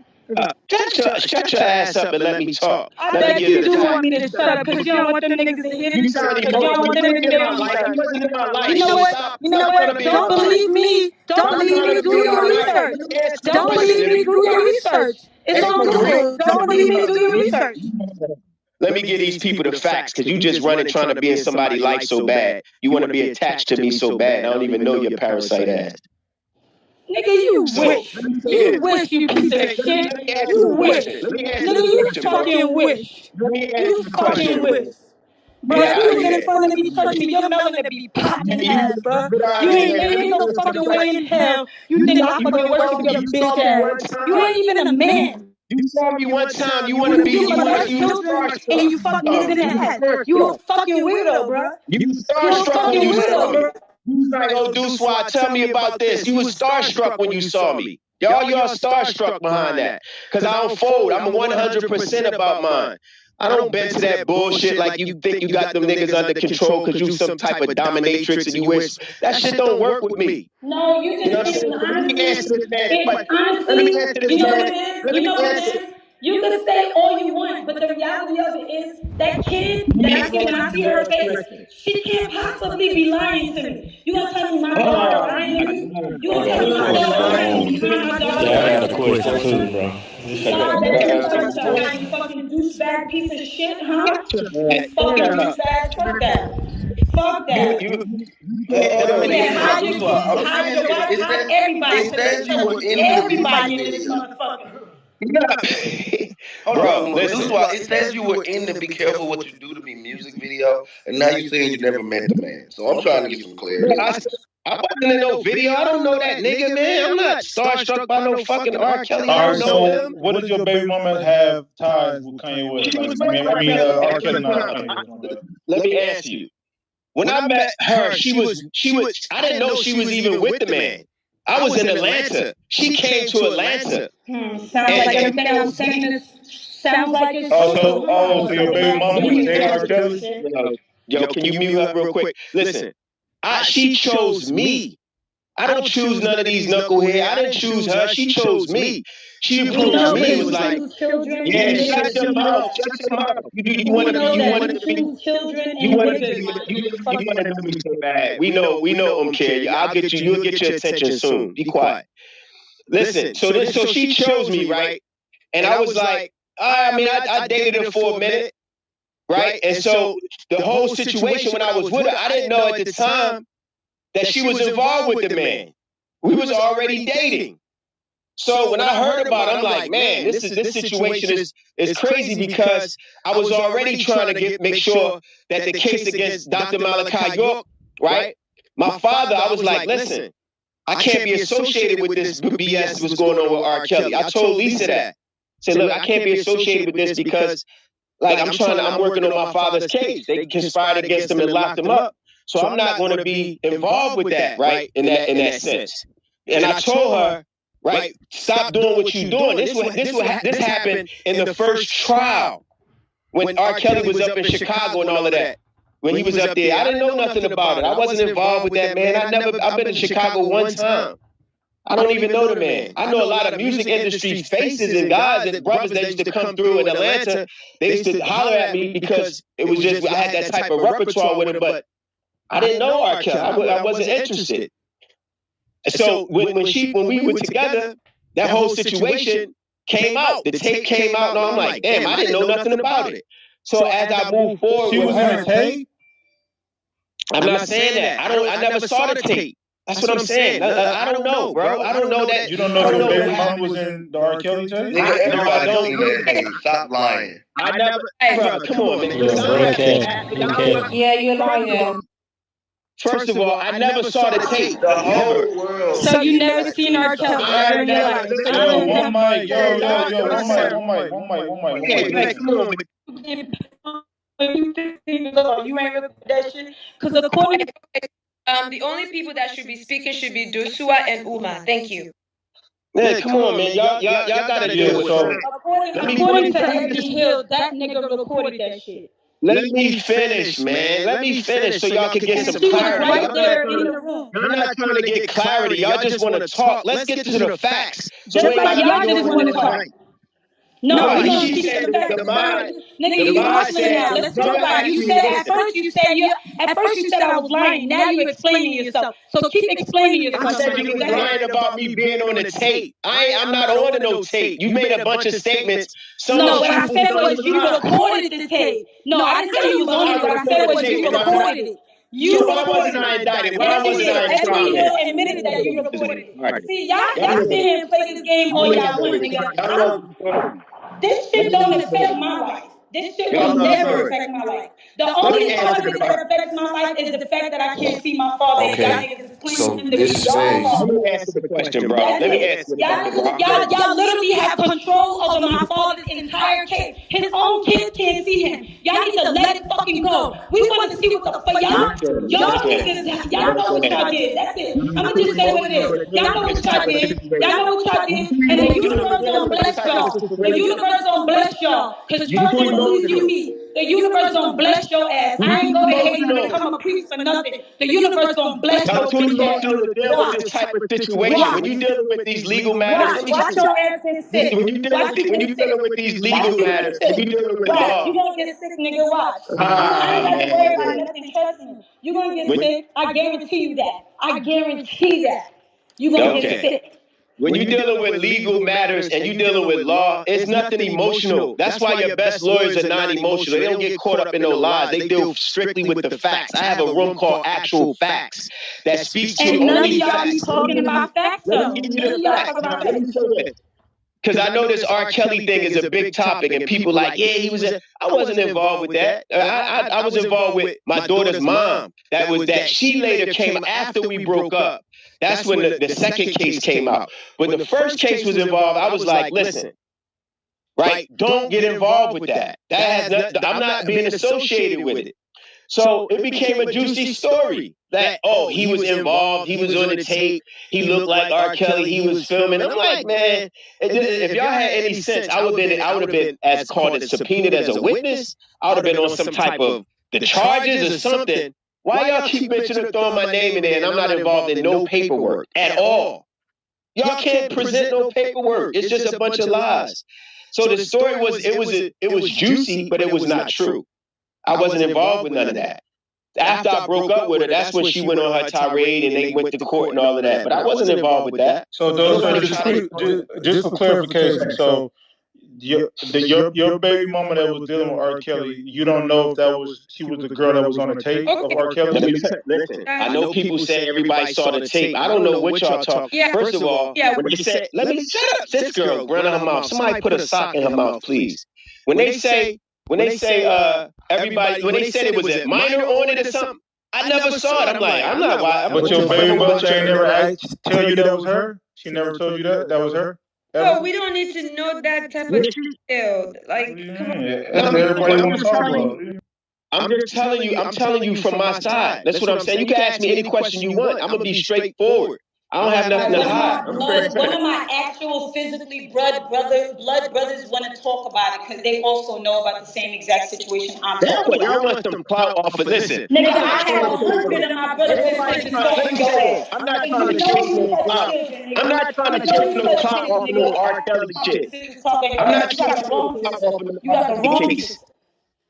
Y'all trying to chase clout so off R. Kelly. Add my brother Moody up. Y'all can add my brother Moody up. He could talk about it too.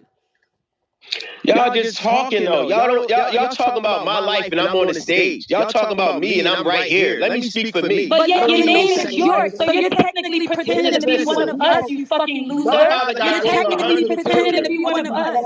You're pretending to be one of us. So on the stage because somebody thought you were one of us, you fucking loser. Guess what? I'm defending my father 100%. Unlike a lot of you and a lot of people standing on the side. That nigga will never be your father, bro. He's not your father. He will never be your father. And guess what? When he come out, he's not gonna look for you. He's gonna look for his blood children, not you. Not you. Where the fuck is your father and your fucking mother? Where's your parents at? Go home. Go home. Go home, bro. Go home. We don't want you. No one adopted you, bro. Go away. Go away. Literally, like, do y'all not hear me screaming out that this man should literally go away? This man has invaded my family, and he's made himself a part of our family. He's literally embedded himself. Do y'all hear me? I'm literally screaming this shit out as a Brooklyn girl. I'm raised in Brooklyn, and I'm telling y'all straight up how I feel. You want him to die in prison, and I'm not gonna let that happen. So you can shut that bullshit up. It's never gonna happen. Y'all niggas is trying to make sure he die in prison. So stop the bullshit while y'all over here robbing him. Y'all over here robbing his kids. Y'all talking about we want to get him free. That's bullshit. Y'all been robbing his kids for the past 21 years. Y'all been robbing him for the past. Of course you're not, because you collecting his money. You're not running. Okay. You can't run nothing over here. I run me. You don't run nothing. I'm not going to let him die in prison. I'm going to fight to my very last breath. So all that you talking, you just going to get off the app and go in about your Vegas drink and get drunk and do whatever you do and get paid for slutting somebody out. That ain't going to, you ain't saying nothing. I'm here chilling. Yeah, I know you didn't get a drink yet. I'm chilling in the back. Go suck some white man ass. So people know about you. I want to make sure they all know about you. Shut up. We don't respect that. I'm unfiltered. I'm not religious. I'm unfiltered. Hack everything. Because this nigga touching every fucking thing, okay? Shut your ass up. Shut your lying ass. Hey, bro. Can I ask you something though, real talk, yeah, bro? Go ahead, bro. So I know I met you a few years back, bro, around that time when Pharaoh was supposed to debate about the metanet not being deciphered and shit, and you showed up in Harlem with your entourage and everything. Exactly. And we chopped it up a bit. And I'm just curious though, like, you know, since we've been on you was this there. app. You was there that day. You was there that day. Yeah, I was there that day. I was there that day. When everybody was standing in line to ask you a question and all that shit, I was there. All right. So let me ask you something though. So like, I'm trying to understand, like, since we've been on this app and I've seen you on this app, why are these different siblings and children of York like questioning your validity though? Like, what is that about? Like, that ain't the only person I've done. Listen, let me tell you. No, but I'm just trying to understand, like, what is it about you that they're singling you out and trying to like kick you out of the situation? Like, what's going on, bro? That's a good question. I'm telling you why. Because I never folded. Them niggas slandered Baba 1 year, on his team the next year, wanting money from him 1 year, wanting acknowledgement the next year, wanting to be family one time, and then they up slander him making videos another time. Bro, I never switched up. I don't switch up at all. If I say I'm 100% about it, that's what I'm doing. Anybody check my record, you'll see from day one, I stood, the only person that came to his defense in Brunswick, right? I'm standing next to the attorney in 2004, January, at trial, because I stood against the prosecutors and the judge, and they threatened to lock me up. I never folded. They just trying to test my character, bro. That's all it is. And somebody asked if this is Prince York from Sinetta. Yes, this is Prince York from Sinetta. That's on his page right now. No, it's not. No, it's not. That's my brother. That nigga ain't your brother. Ain't nobody your brother. Don't nobody know you, bro. You can't. Hold on one second. Just put the sock in it. I'm not drinking. Nobody drunk. My brother got killed in the feds when Lou, go ahead. you got locked up with my brother. Then all of a sudden you came out and you became a cult leader. How that happened, you fucking fed? How? How did that happen? And my brother died in their fucking possession. How that happened? I was talking to him up until the day he died, and he told me about all this shit about your ass. Every single fucking detail. So you fucking lie to me all you want, my nigga. That shit ain't gonna pass at all. All right, hold on one second, Umar. Lou, go ahead. I had misunderstood your question earlier. We ain't gotta go back to that. It's cool. It's all good. Saint, you wanted to talk? I just wanted to say, like, if you're saying that you never worked with R. Kelly or never had no affiliations with R. Kelly, you definitely did, bro. You definitely did. So Niggas is crazy. Don't. Niggas is real crazy. Y'all know me. You know me. Who is this dude talking? You don't even know me, dude. Don't worry about who it is. I'm the one who sent the information in the back channel, bro. Like, you definitely information. I don't give a damn what no media say. I'm talking for me. Nigga, I'm me. I don't know you. I know what I was involved with. I know who my daughter mom was. So you never met R. Kelly? I never. Did I what? You never met or worked with R. Kelly? I'm not in the music industry. What reason would I have to work with him? No, dude. I don't know you or him. No. I don't need props from that nigga. I don't know that nigga. But he asked.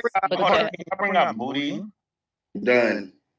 He's in the audience. Hold on, I'm about to turn hand raising on. No, you don't have to. I brought them up. All right, cool. I know this is good for the room. It's all good. I know this is good for and I don't have a problem with speaking on stage. But if y'all want to have some clear dialogue, it's best to stick with the facts, because this is people's lives, man. This is not a game. It's not no talk show. This is somebody incarcerated and underground. So that's what I see. We're not talking about him no more. We're talking about you, and we're speaking about facts about your weird ass. So, bro, let me ask you. But you the one kind of muddy in the conversation, though. Because you out here in the world potentially touching on children right now, and we don't know that. That nigga's already incarcerated if he did touch on somebody. But your ass, you free. We gotta watch out for our children right now, because you want to free, my nigga. So we gotta watch out for you, my nigga. When I first met you, when I first started hearing about this brother, I was trying to like this is the first time like I seen somebody claiming to be one of his children. I ain't gonna hold you. So when I met the brother in Harlem, I noticed you had an entourage, bro. Like, who is that entourage, and like, where do they come from? Like, if you're not Dr. York's son, like, who are these Nuwapians that like surround you as if like they protecting you and shit? Like, who are those? I'll tell you. Let me answer you. One was my brother Prince.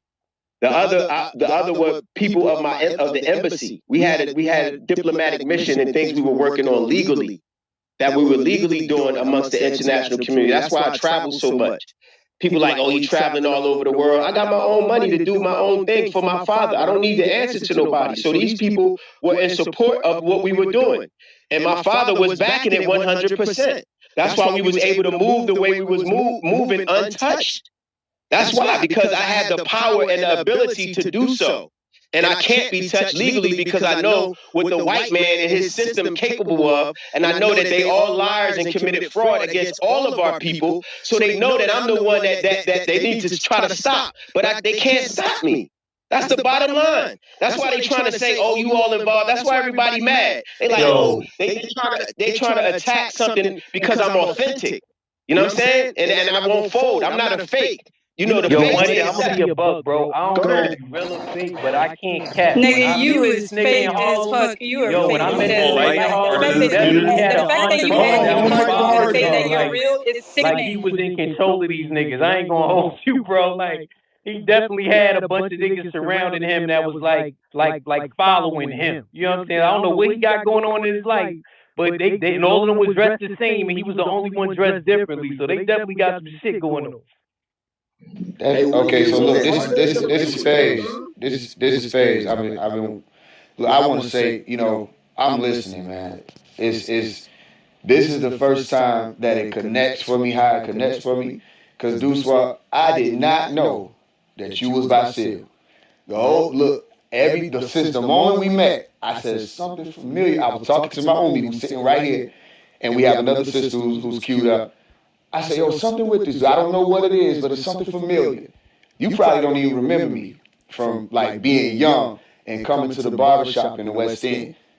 I don't even got to go into any of that. I think all of that is irrelevant. I just didn't know that that's who I've been speaking to this whole time. So I'm not sure when or how, the name started to switch, because I remember everybody was saying Basil. I remember Damon Pryor was something they was running for a long time when all the newspapers and stuff was happening. This is just me being young, being 24. But to hear you now talking to, the sons and the daughters and saying that you are the son, I thought Duswa York came out of nowhere, and I just didn't know who Duswa York was. My mama didn't know either. I was like, well, I never heard of this person. But you're Basil. And the interesting part about it is, I don't know whether or not these allegations that they saying is true. I can't speak on that. The same way when they brought it up, even though I don't fuck with Brother Polite, everybody know that. I still didn't know what their allegations, if they were true or not. So I couldn't say for sure whether they were. Yet all the other circumstantial things that was built around Polite, I knew about, because I'm tied into people who know Polite personally and the things that he's done personally. And when I'm hearing you speak, it's like, family, you don't even remember me. You don't even remember me. I was right there. I was there through all of that with Needful. I was there, family. My mama was there. As a matter of fact, it was my mama who they had to call to respond on Needful's behalf. So the whole situation is, everybody, if we're concerned about Pops, that's how everybody gonna have to move. Yet, if there are infractions in the meantime, between time, that we haven't even been dealing with for 20 years, then they have to be dealt with. The truth of the matter is, you ain't what you're painting to be. Yet, if you're doing things for the master, right, then that's what is ultimately important. That's all I can speak on for now. Omi, did you have anything that you want? Oh, there was something else. It's a question that I could really bring to the forefront. When it comes to R. Kelly, I remember being taught earlier on in my life that there were Nuwapians involved with that whole situation, with that whole case.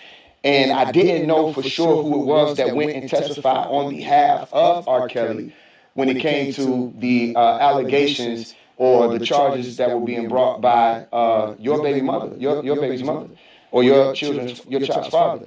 So my question to you is, was that you that testified on behalf of R. Kelly? Because I remember a lot of the brothers and sisters wasn't happy about it. You know what I'm saying? Did you testify on behalf of R. Kelly? Phase, I appreciate that question. If I can, right, with no interruptions, if the mic can control the mic, I can answer that, because a lot of people want to know. Now, what happened, I didn't testify, no, right? However, I knew that they were trying to extort the man. So I only spoke the facts. The prosecutor was you spoke the facts in court. No, not in court. Okay.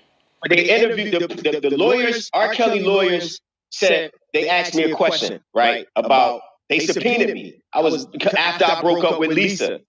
Because I told Lisa, don't get involved with it. While I was with her, I said, if you get involved with it, I'm not dealing with you because I'm already handling Baba's case. I'm trying to prove his innocence. And she understood. So she never came out against R. Kelly while she was with me. It wasn't until we broke up where she had this first trial back when, 2007, 6 or 7, whatever the case, where she came where she had testified, whatever the case, right? But we had broke up. So the lawyers got wind of that we was together, and I was like, listen, I know that they was trying to get money out the man. That's what I told the lawyers. Because I said, it's not fair.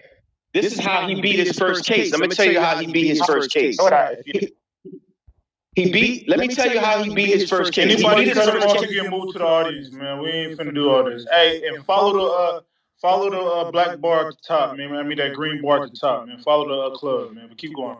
Yeah, everybody how he beat his first case was that it was no victims. No alleged victim. Nobody came to court and was like, yo, R. Kelly. Not even the so-called girl that was on the tape. That's why they couldn't prosecute him, because there was no female that said, yeah, this was me on the tape. Right? It's like if you rob a bank and they charge you with bank robbery and the bank doesn't come forward and say, yeah, you robbed the bank, they don't have no case. That's the same thing happened with the man. So when the prosecutor, they subpoenaed me like, we want to ask you some questions. And I was a little upset. I was like, hell no, I'm not going. Right? Because I was like, man, I don't know what type of situation it's going to reflect on Baba, because this is another high profile case that I'm caught up in, right?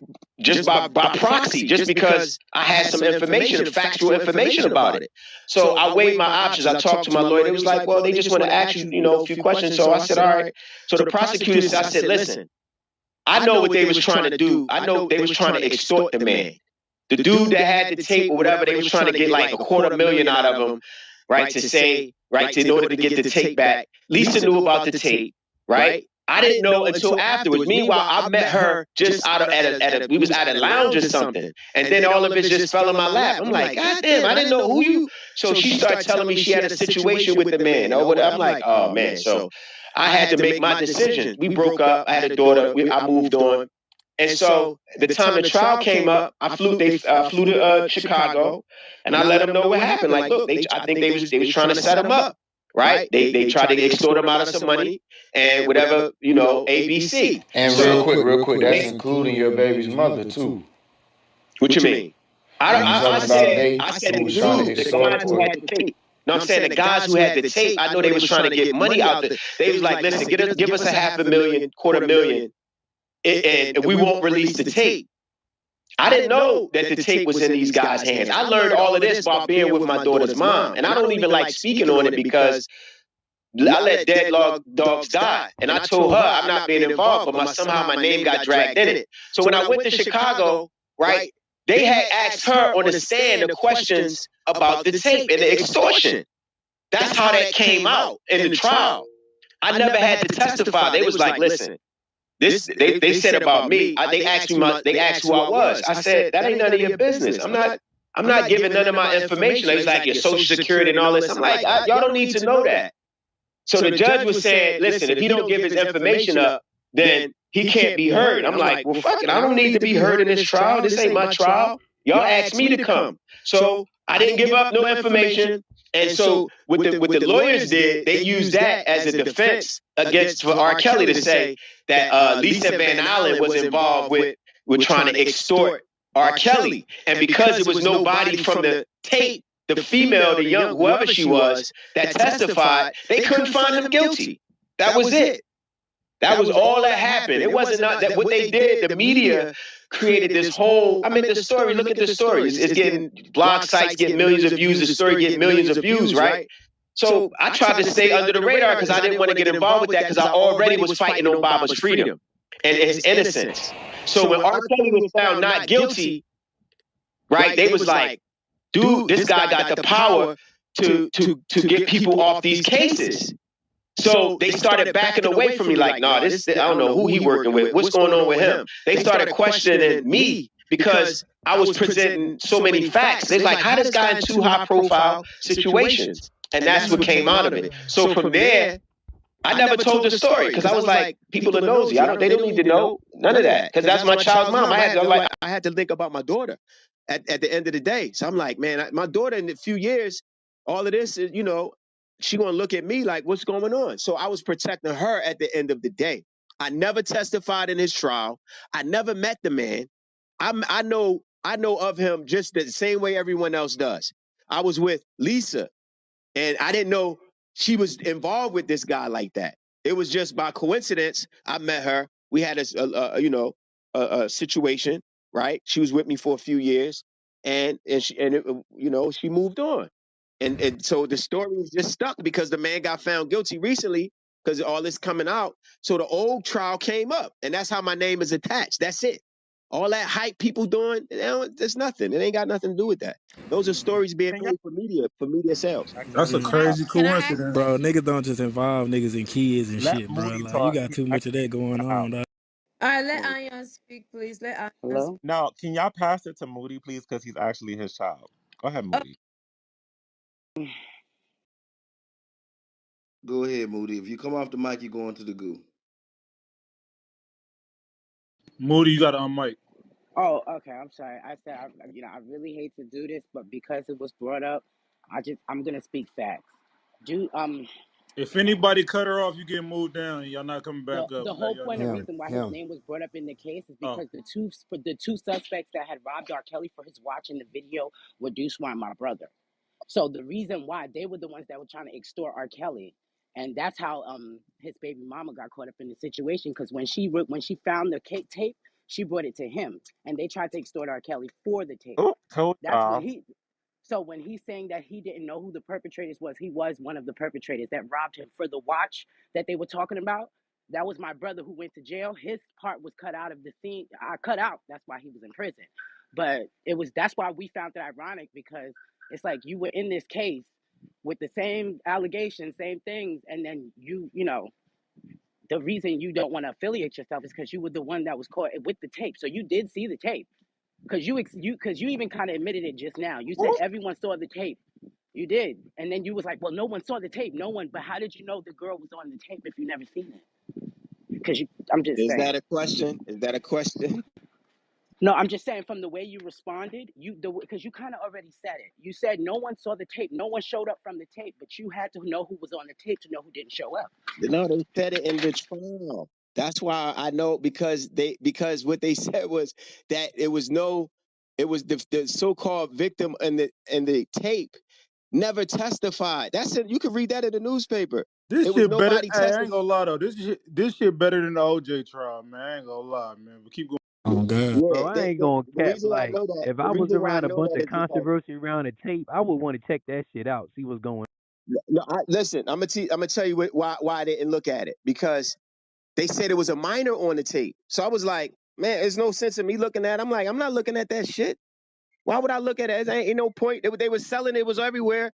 I saw his face. They did a little still shot of his face, right? I saw that on the news, but I didn't pop in no video. I think it was VHS or something back then. I had no interest in looking at the tape.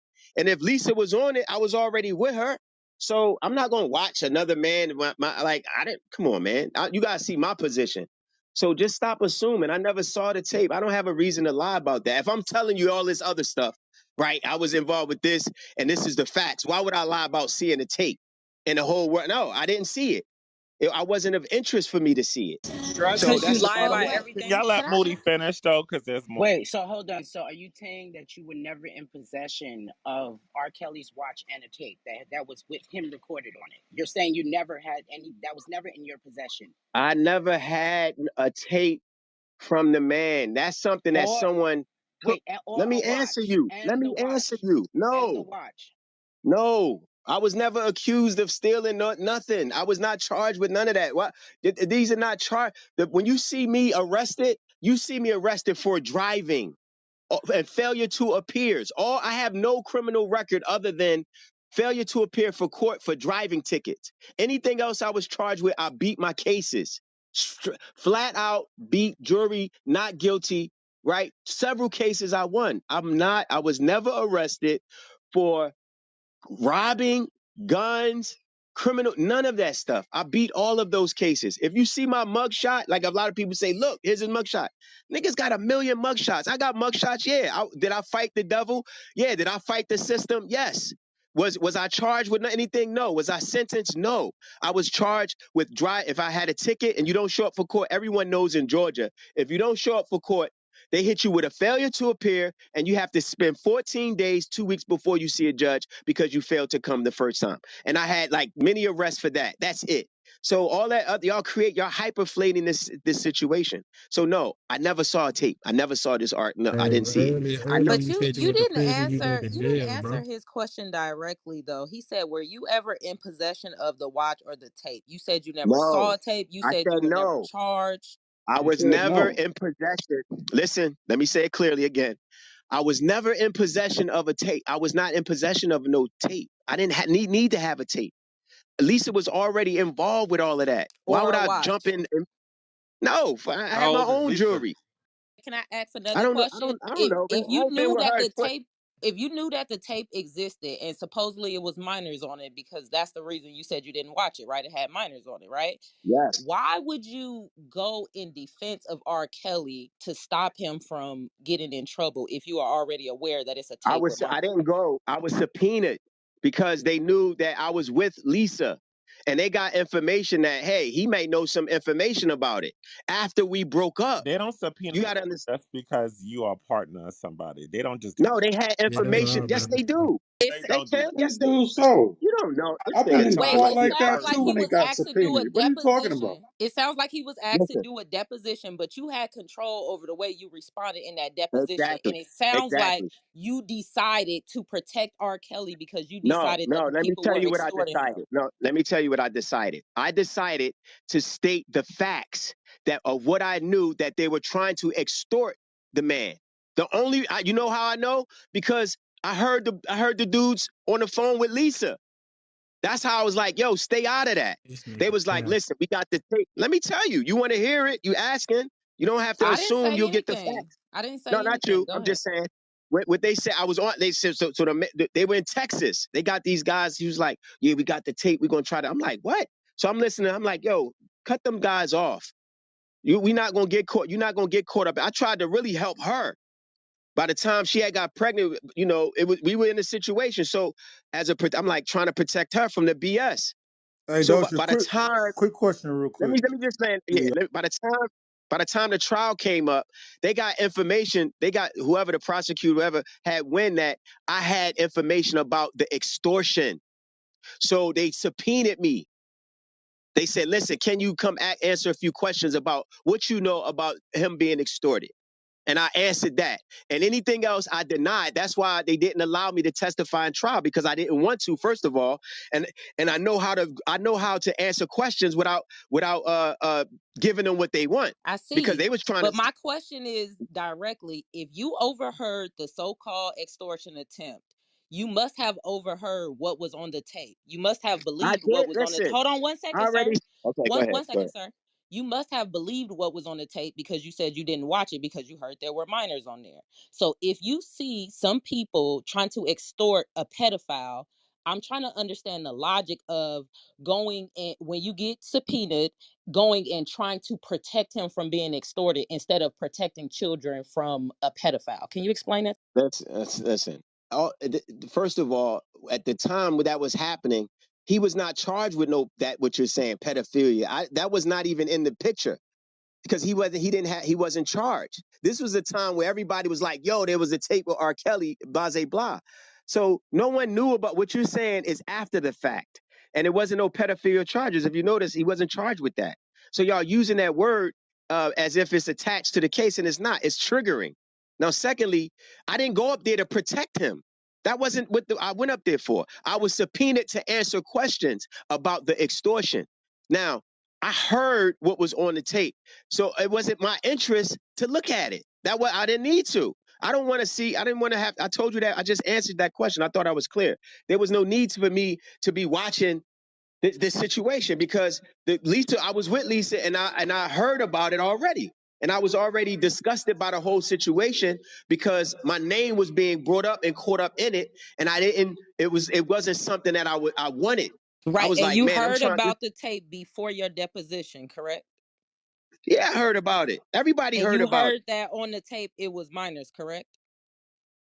What are you Yes or no? asking? Yeah, I just answered that. What are you And trying you to also dodge? believed it was an Yeah, you extortion sound like you're attempt. trying to investigate. Stop. Get No, up. Get off that. I'm just trying to. You Stop. say that Stop you. asking Hold on, questions like wait. some Hold on, type of wait. Hold on, interrogator or wait. something. Stop all that. I I'm don't like how asking a you sound. direct question. You No, said you I don't all like about how the you facts sound. You talking about correct, correct. Stop talking like an because investigator. Yo, Get the bro, out of let reason here. that why woman I'm speak, the bro. reason Let why her I'm speak. speaking that way is because you said you're all about the facts, but you kind of going into these long stories, and sometimes the facts get Look, muddy when you do that. I'm not giving up. I'm telling you what He happened. I said he ain't giving seen no part of long the story. video. I So told you I real didn't see the quick, this tape. real quick. So Hold just on. Let me finish. Let me say. I said I didn't see the tape. I said I went. You said you went up there to defense. I didn't go up there on no defense. I told you I heard about the extortion. So I said, in my mind, isn't if nobody's testifying to say she was on the tape, then why is anyone coming at this man when the person who's supposed to be the alleged victim, because that's what was going on. These alleged victims was so-called saying these things, and I'm like, what is this hearsay about?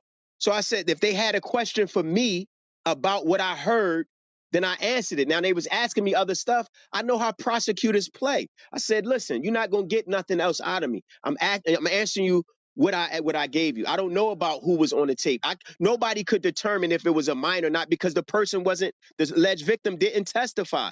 So they couldn't, it came inconclusive that it was someone under 18 or not. So that wasn't the case. Y'all trying to add stuff after the fact. In 2003 or 4, whatever that was happening, it was a different scenario.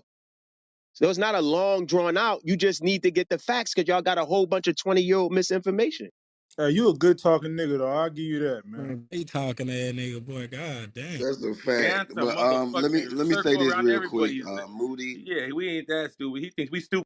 Hey, Beast, before he took the stand to say whatever about the money or whatever, extortion, right? It was a conversation before he went to court with him and the detective, right or wrong? Absolutely. He already. Come on now. Bro, I know that Lisa was involved. Listen to this. They was involved with extorting. I didn't know about none of that the charges that came later. You got to remember, this new trial is something totally different. I'm like, look, I ain't got nothing to do with that. I don't know about what this man was doing when he was traveling and getting girls. I didn't know none of that. Just why What I knew, can you expound on the watch? yeah, okay. It was some. I mean, listen, the man, the man, he had situations with a bunch of females, and I heard stories just like anyone else. I was not a witness to no watch. I was not there about none. I was not there witness to no robbery, none of that. I don't know about that. They were pinning. Let me tell you this. The first time when the first trial came out, you know what happened on media takeout? They was like, R. Kelly, the real guy that was on the tape, come forth to say he was on the tape and it wasn't R. Kelly. That's what they was trying to. I'm like, yo, these people are crazy. So these stories grow legs. I'm speaking to what I heard and what I was subpoenaed for, right? And then I had to take all of the consideration about my daughter and my child's mom. I don't know about no watch and none of that. IU wasn't, like Moody said, IU wasn't involved with no watch. He wasn't involved with no stealing. I mean, come on, man. IU had caught a case after I got out. Let me speak to that real quick and I'll land. My brother got arrested after I got out of prison. I beat my charge. They had me with no bond. I stayed for 2 years. I beat my trial. They let me. When I got out, my brother got arrested after that, and he got sentenced to 10 years. He was locked up in South Carolina. May he rest in peace. He had nothing to do with people. I don't know why people are tying that in. It's not that deep, but it's a good story. So, people buy it, and that's what's happening. I mean, I can't change that. I would say this, man. Any Nah, nigga my that brother told me that shit out his own mouth right before he died. So you lying, nigga. Dusa, wasn't you a surprise witness for the defense though? Yeah, they thought I was going to testify for him. because I spoke about the extortion. So they thought I thought I you was said going you to never come. got subpoenaed though.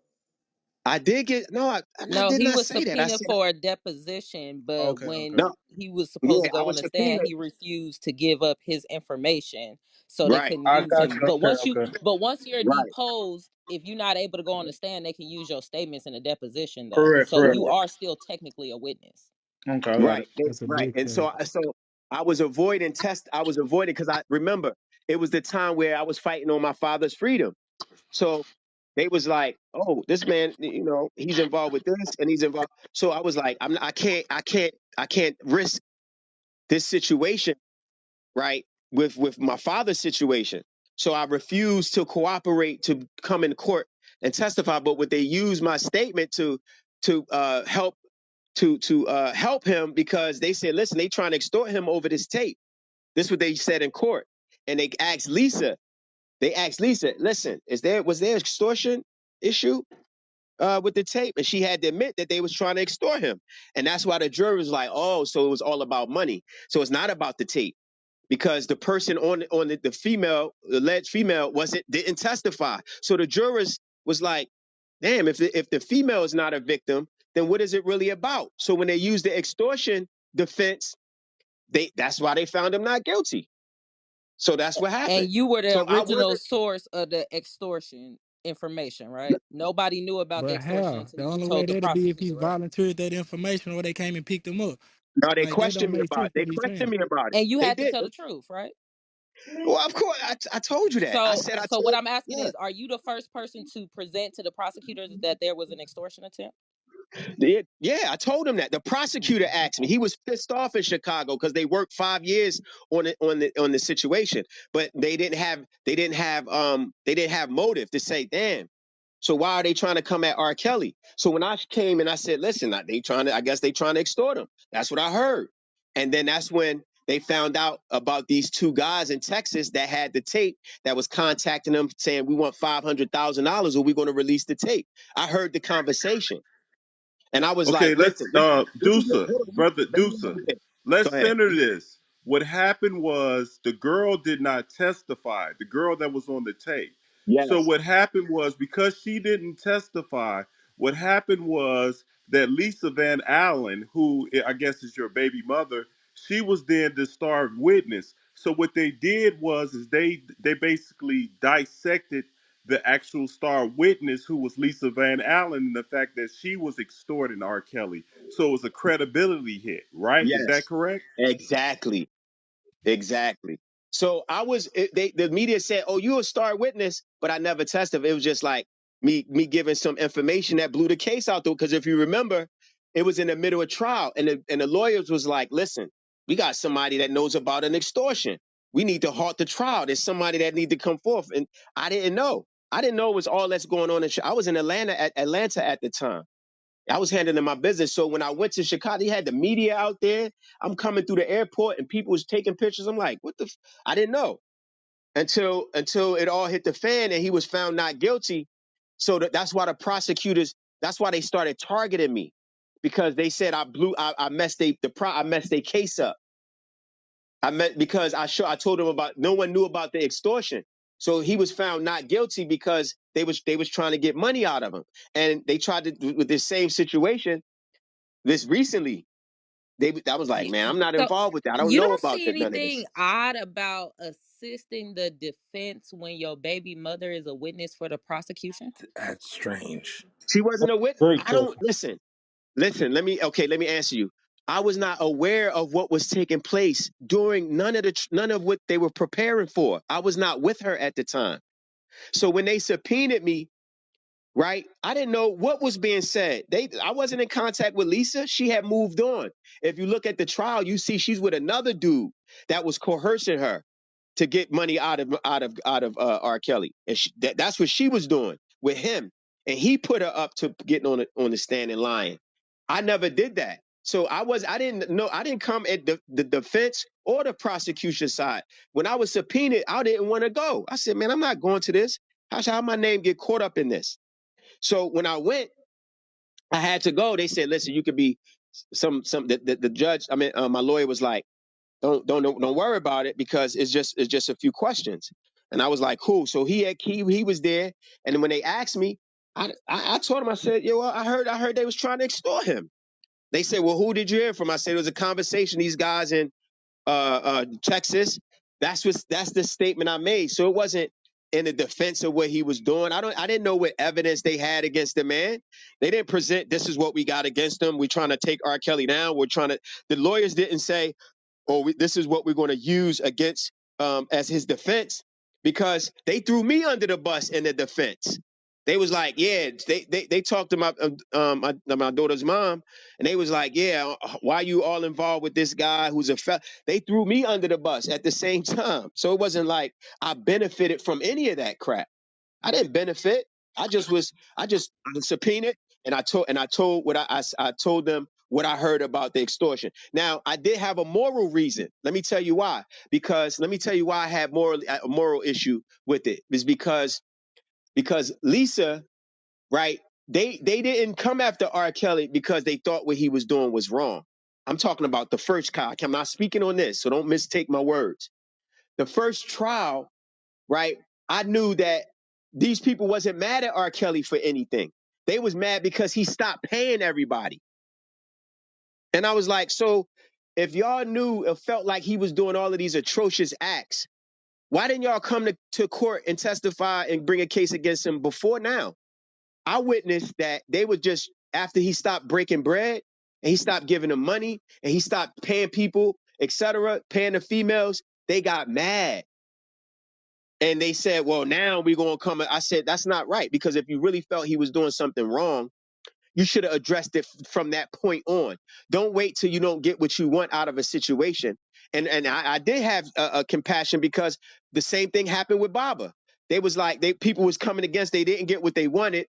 This man, he didn't do what they wanted him to do, right? He didn't give them the money like Jacob York asked for $1 million to back Little Kim, right? And put his music industry out and make him popular. He didn't back it. So now they want to get mad and create a case. And I'm like, I'm not falling for that BS. You're not going to keep doing that to people. And I'm like, if you do it to them, you can do it to me. You can say, well, if I don't say what you want, or I don't do what you want, or I don't give you whatever you want, you're going to secretly try to bring me down because you envy and you have a vendetta against me. So I'm like, I'm So not real playing quick, that Deuce, I game. got a real quick Yeah. Were question. you involved Because with look, that Bombada hold 2 on, fam. I know situation? you heard me on mic. Hold on. So look, this is why I say, okay, this is my first time even hearing this information. You can see how easily if somebody say, yeah, it was Basir who testified for R. Kelly in court. You know what I'm saying? How this is what the nation was told. This is why a lot of the brothers and sisters, you know what I'm saying, was upset to begin with and felt how they felt to begin with because that's all they know. But I got a question for you. Did R. Kelly, because I don't know this, and I'm 24, so that'd probably be the reason why I don't, right? Did R. Kelly ever deny being on the tape? Was that his position at any point or given time? Did he ever put forth or assert that it was not him that was on the tape? Because I heard you mention that somebody came forth and said it was actually them for whatever reason they did that. Did R. Kelly actually deny himself and say, "Yo, that's not me. I No, don't have a tape with." it was the reason. Okay, the defense. I guess he spoke to his defense. Like I said, I don't know. I didn't see the tape, but his defense was saying because there was no victim to identify R. Kelly. That's what their whole defense was. They were saying, listen, if you don't have the female that was there who was supposedly underage, who was supposedly had been whatever the case of him, right? All of these charges. If you don't have a victim, then how can you bring a charge against him, and how can you substantially say that he's guilty? So in that regard, I guess he was speaking through his attorneys. However, I didn't hear them say he wasn't on the tape. I'm saying that they couldn't identify him directly because one, the tape was grainy based on the testimony. So the jurors didn't really know that if it was him or not. So that's what I found. Like they didn't know, and so they were banking on the alleged victim coming forth to say, yes, I was on the tape. Yes, it was me and Lisa. Yes, it was this situation. But this person never came forth. In fact, her sister testified on R. Kelly's behalf. Like, no, they just had a plutonic situation. I think the girl, it was grown by then, or whatever age she was. It was really unverifiable. So I didn't hear his defense and what he was saying to his attorneys. What I do know is that because the alleged victim never came forth to identify the person on the tape, they couldn't conclusively say it was him. So he was found not guilty. On top of the extortion, the fact that they was trying to extort him. So that's what made his case. That's why he walked off the first case. I see. And people credited me. They was like, "Yo, you helped R. Kelly get off this," and I'm like, "Listen, don't put that in my head because I didn't get paid for nothing, right? Me and my daughter had strained relationship because of her mom, so it wasn't really anything I benefited from. I just was saying, was speaking the facts. I thought that it was unfair that because he stopped paying people and they didn't get the money that they tried to bring him down." And that's what I speak to. Now, had they come forward at the time where it happened or it allegedly happened and the facts were spoken, they was like, yeah, it happened, R. Kelly's this, and it had nothing to do with money, then I can't speak on that. You right? But the fact that the same thing happened with Baba, I'm like, yo, is this a trend? Are they now trying to use this? The moment you don't do what they say, or you don't follow the path of the system, you don't give up your money, you don't give up your name, you don't bend, you try to help your people, and you stand strong as a 100% Black African man, then they gonna try to fold you under some hearsay. I said, no, I'm not gonna play that game. I'm not gonna be a part of that because at the end of the day, my respect and integrity is value, and I don't compromise on that. So that's why I stood. That's why I'm standing now. So I land with that. Okay, just a quick announcement. Guys, we need everyone in the room to share. I know that we can get to like 500 shares or at least 400. So guys, share the room and the chat will be back on at that time. Okay, I think you were done. Who else had questions on the stage? I have a question. I got For the a question brother, too. Faze. Yeah. Yeah. What's up? Okay, Faze. So you said that Dr. York didn't take other people's wives, correct? I said you had women on the land throwing themselves at Pops. It wasn't no situation where Okay. somebody harking So down on your wife, so right? do you know Ginger Chang? She's very easy to know because she was the only Asian in the group. Somehow she missed me. Okay. Well, I Yeah, happen to remember know that. her. I happen to know her and her husband, and they were married. And you guys' doctrine back in that time was that Asians was like a cursed people. So when she had her first child, the child had some kind of development disabilities or something, and so Malachi he asked for a picture to be sent of Ginger Chang. The picture of Ginger Chang was sent, and if she's a cute petite sister, Asian sister, and she became his wife. She's actually one of his notorious wives. She's part of the case, so-called participating with minors and all of that thing. And so you saying that he didn't take wives? Yeah, he took Najee's wife. What is Okay, so is real quick, wait, you said, my bad, I'm over here cracking up, bro, because you would, my bad, I'm Hey, from a this different sound like cloth, some so, old school pimping, man. I ain't gonna hey, lie. look, y'all know, hey, man, look, my bad, I'm sitting here with my mama too, bro, like, what the fuck? Okay, so,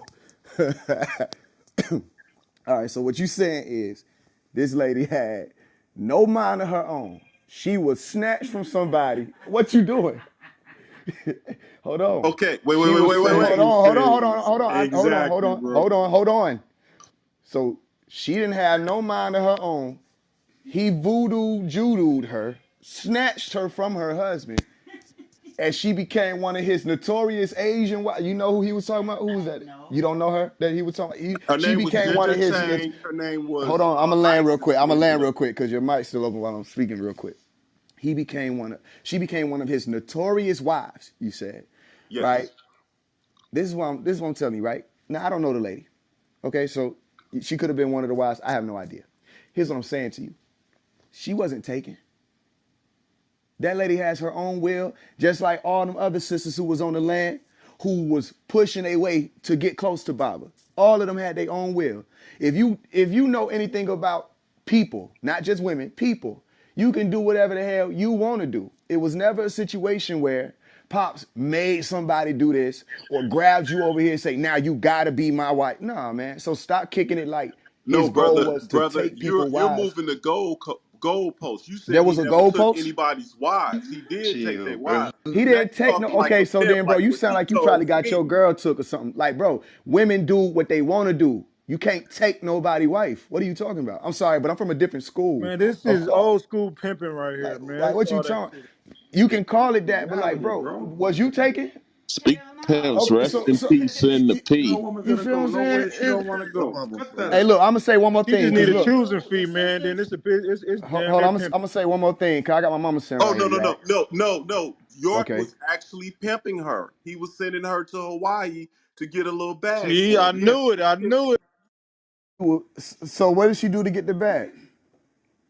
she was a prostitute for him. He's As who the fuck ultimately are what these happened. people? He was involved in a lot of these cases. He got the African Bambaataa He, one. He got this one. Wait, okay, so so let me Mama get this right next straight. to you right now? Hold on. Yeah, hold No on, no y'all. no because Hold on, y'all. He Hold on. said, you Hey, guys Hawaiian are to saying be a hoe. you Dewan, guys are Dewan. Bro, you have saying no idea Pops, what you're listen, talking about. Pops. you guys are Listen. saying that Okay, he hold wasn't on, Dewan. sex I got you. trafficking. Yes, I he got you. was sex Okay, trafficking, but okay. So look, I'm gonna let you say international all that. sex Give me a second. Give me a second. You can bring all that Homeboy next made because all of that shit up, you're bro. moving the goalposts.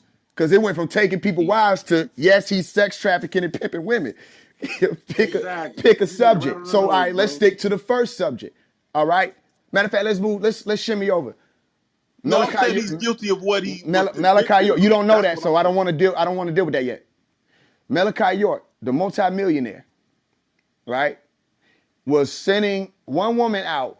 Do you know what do you know what I you're didn't talking say about? one woman. He was sending a lot of them He out. had a lot of women that he was sending out to be prostitutes around the world to bring him back money. Yes. Bro, there's something clinically wrong with y'all. Okay. What's so There's something like? But it clinically wrong with shows. you. Why is that so out of like a I range mean, or that something? sound like regular. Malachi That's York easy. That is a sound like regular. What was multi-millionaire. he Nigga, a he's This pimping is multi-millionaire why I all for? just y'all. What are you this is talking why What I was he about? a just asked him. multi-millionaire He's This is from? why already I just pimping asked y'all. him. No, This that, is but why I just asked him. but it is a Listen, this is good why I it asked is a him, good do he story know what though. he No, talking you about? said he was a multi-millionaire. I'm saying, what was he a multi-millionaire from? He's He an was a author. multi-millionaire Yo, from being did you know that extorted. Malachi York was an author? I know you probably Googled him just now. Did you know that he was an author? Did you He know did I that? know write that two he fucking Before, had books. different people writing those hold on. I'm books gonna for him. answer your You question know because that? listen. I know I gotta He answer had your different question people differently writing because those books you for him think we because he talking was about he saw Tyrone those from type down the of block movies. You know who's that? running a little establishment out his house. Hold on, let's get some decorum, man. One at a time. Do your thing. Do your. All right, so I'm speaking, right? We're not talking about Tyrone from down the block who's running a little establishment from out his house, even though you think we're talking about Tyrone from down the block running a tiny establishment out of their house. Malachi York was an author, is an author, right? A musician. You have to count that in. Just the fact that you make money from that too, right? Performing artist. He also, when he was having the brothers with him, the brothers was hustlers. The brothers was pulling their money all together. You want to know what you can look up for yourself to see where a lot of the money was going towards so that you don't have to try to wonder for yourself? Go Google Tom Ray and just look at the early development stages of it because that was just like 9 acres. You know, we had another 460 something acres to cover, right? And you can see where the money was being put toward. That's not prostitute money, sir. Real Do estate. you understand? So, I mean, I don't know where y'all be getting this from, but when you be talking to people like myself or who is family in here, it's like y'all got to can it. Like, stop trying to little boy him. Okay, This ain't brother, one of them brother, situations. brother. You said you were 24, correct? Somebody tell him stop talking to me. You said you were 24, correct? So if you was at 24 and he's been in jail for like 20 years, what were you, 4 years old? So how would you know what was going on? Bro, listen, that's the thing. See, again, you don't know. Do you know? Okay, I'm gonna ask you a question, and then I'm gonna answer yours. Do you know? Can you describe anything about Tom Ray to me from personal experience? This is not about Tom Ray, though. Okay, so all right, I'm I asking you think that you question though. guys Yes deal or with no? Can you blatant describe sex. I anything think he's about a Tom beautiful Ray for person. me from personal experience, like from I being think there Tom yourself? Ray was beautiful. So what's your point with Were that? you there yourself? No, I wasn't because you guys were at that point. You were a cult. I'm hearing about what was going on with my friend from high school, Ginger Okay, Church. so I got you. So look, we just heard that that's not even a primary source, so it's his friend. So check it out real quick before you jump out. I can describe for you down to the T what Tom Ray was like from being there personally. Does that sound like a 4-year-old who don't know what was going on? I can let you know. I If you're wasn't even. 24 years old, this man's been What I'm locked up saying for to you, I 20 know it's years. hard for you to keep up. I'm saying I was the 4-year-old. You don't know me. right? I'm not an average person. I've never been my average person. I wasn't no 4-year-old running around playing la-di-da-di-da. I was paying attention to everything around me. That's how I can tell you. I remember going up to the Black Mirror, wanted to go into the schools with the adults, and I couldn't. I was told I was too young. I remember going up to the pond and watching this fish swim up to me, looking me dead in my eyes. I remember the pharaohs that spewed the water into the pond and the different assortment of the colors of the fish. One more thing I'll tell you. I remember sitting up under the palm trees. They weren't palm trees. This was me observing at 2 years old. How I know I was 2? Because I had a sandal that was about the size of a small computer mouse. And I remember sitting up under the palm tree, touching the palm tree, said, this doesn't feel like a regular tree. When I looked up to the front, there was this man standing with an upside down pyramid in front of himself. That was Malachi York. I didn't know who this man was, but I knew that while I was trying to show my mama that I was building pyramids in the sand, right? She kept smiling how parents be smiling when they want their children to just go back to what they doing, thinking that we ain't paying attention to that. And I'm thinking, who the hell is this man that got my mama attention? And that was Malachi. One more thing that I did that night was I dug all the way to the bottom of the sand. What did I find when I got down to the bottom of the sand, Umi? The black plastic. And I went and grabbed all of the other children and taught them. I said, this is not a real beach, right? I was upset about it. I said, this ain't no real beach. Look, it's some tar right here. This is plastic. This ain't real. Does this sound like somebody who was walking around twiddling his fingers that don't know what was going on? You don't know who you Hey, talking to. FaZe, can I ask you something, brother? Wait. I want to interject. You knew all of this, and you had so much knowledge of York, but you never saw Ginger Chang, who was the only Asian there. You never saw her I though. did. I mean, I saw it there. I saw it there, and I So know. now you saw her.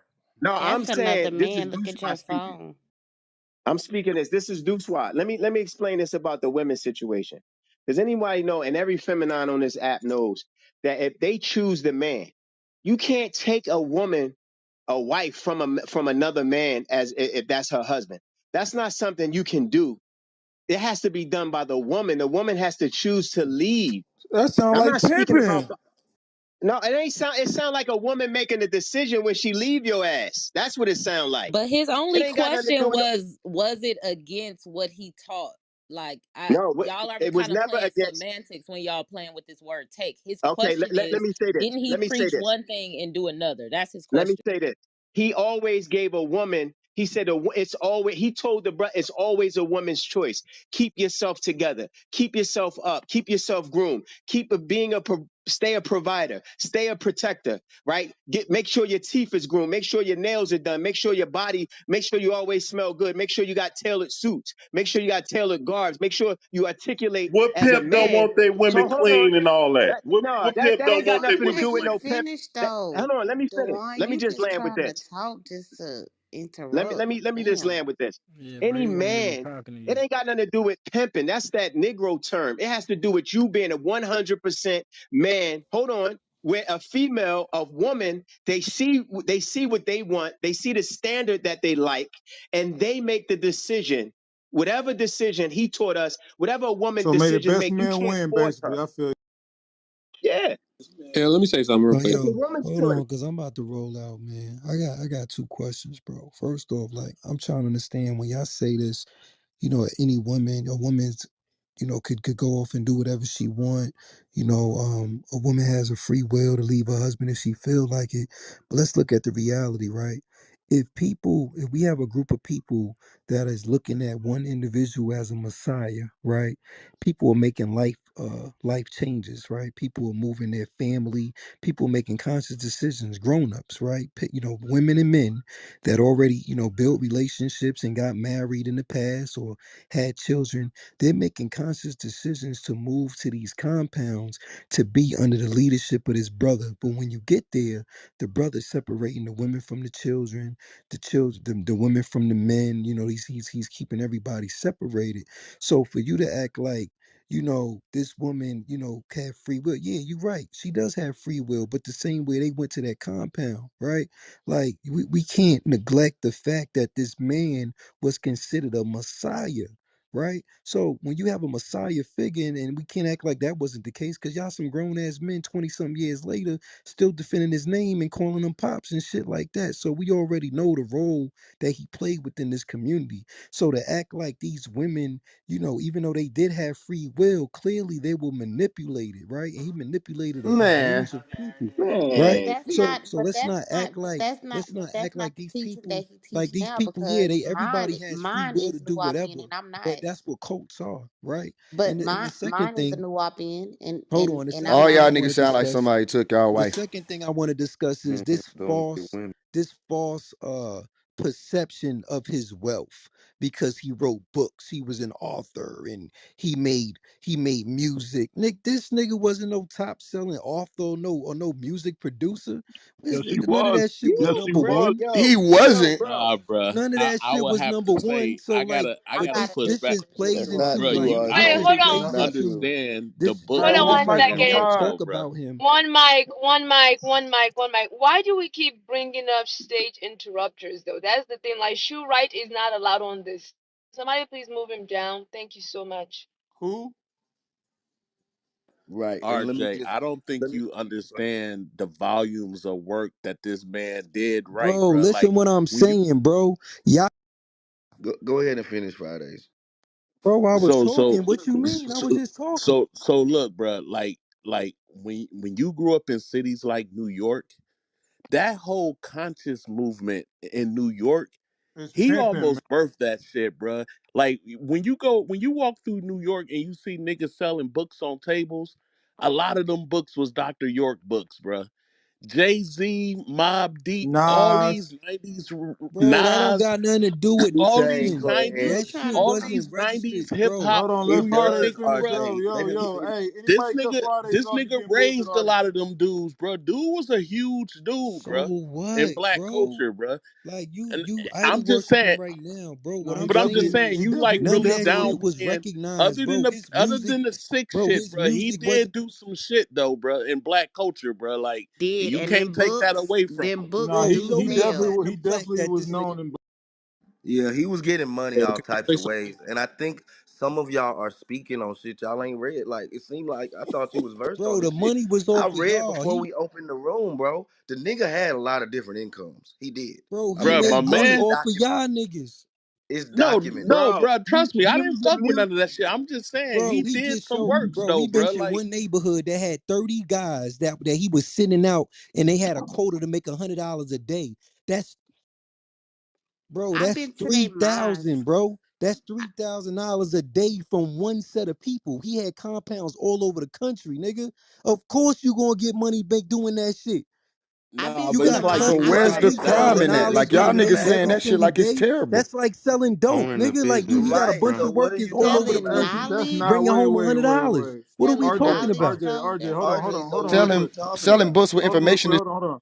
RJ, y'all need now. That's not like selling dope. Selling books is not. Come on, man.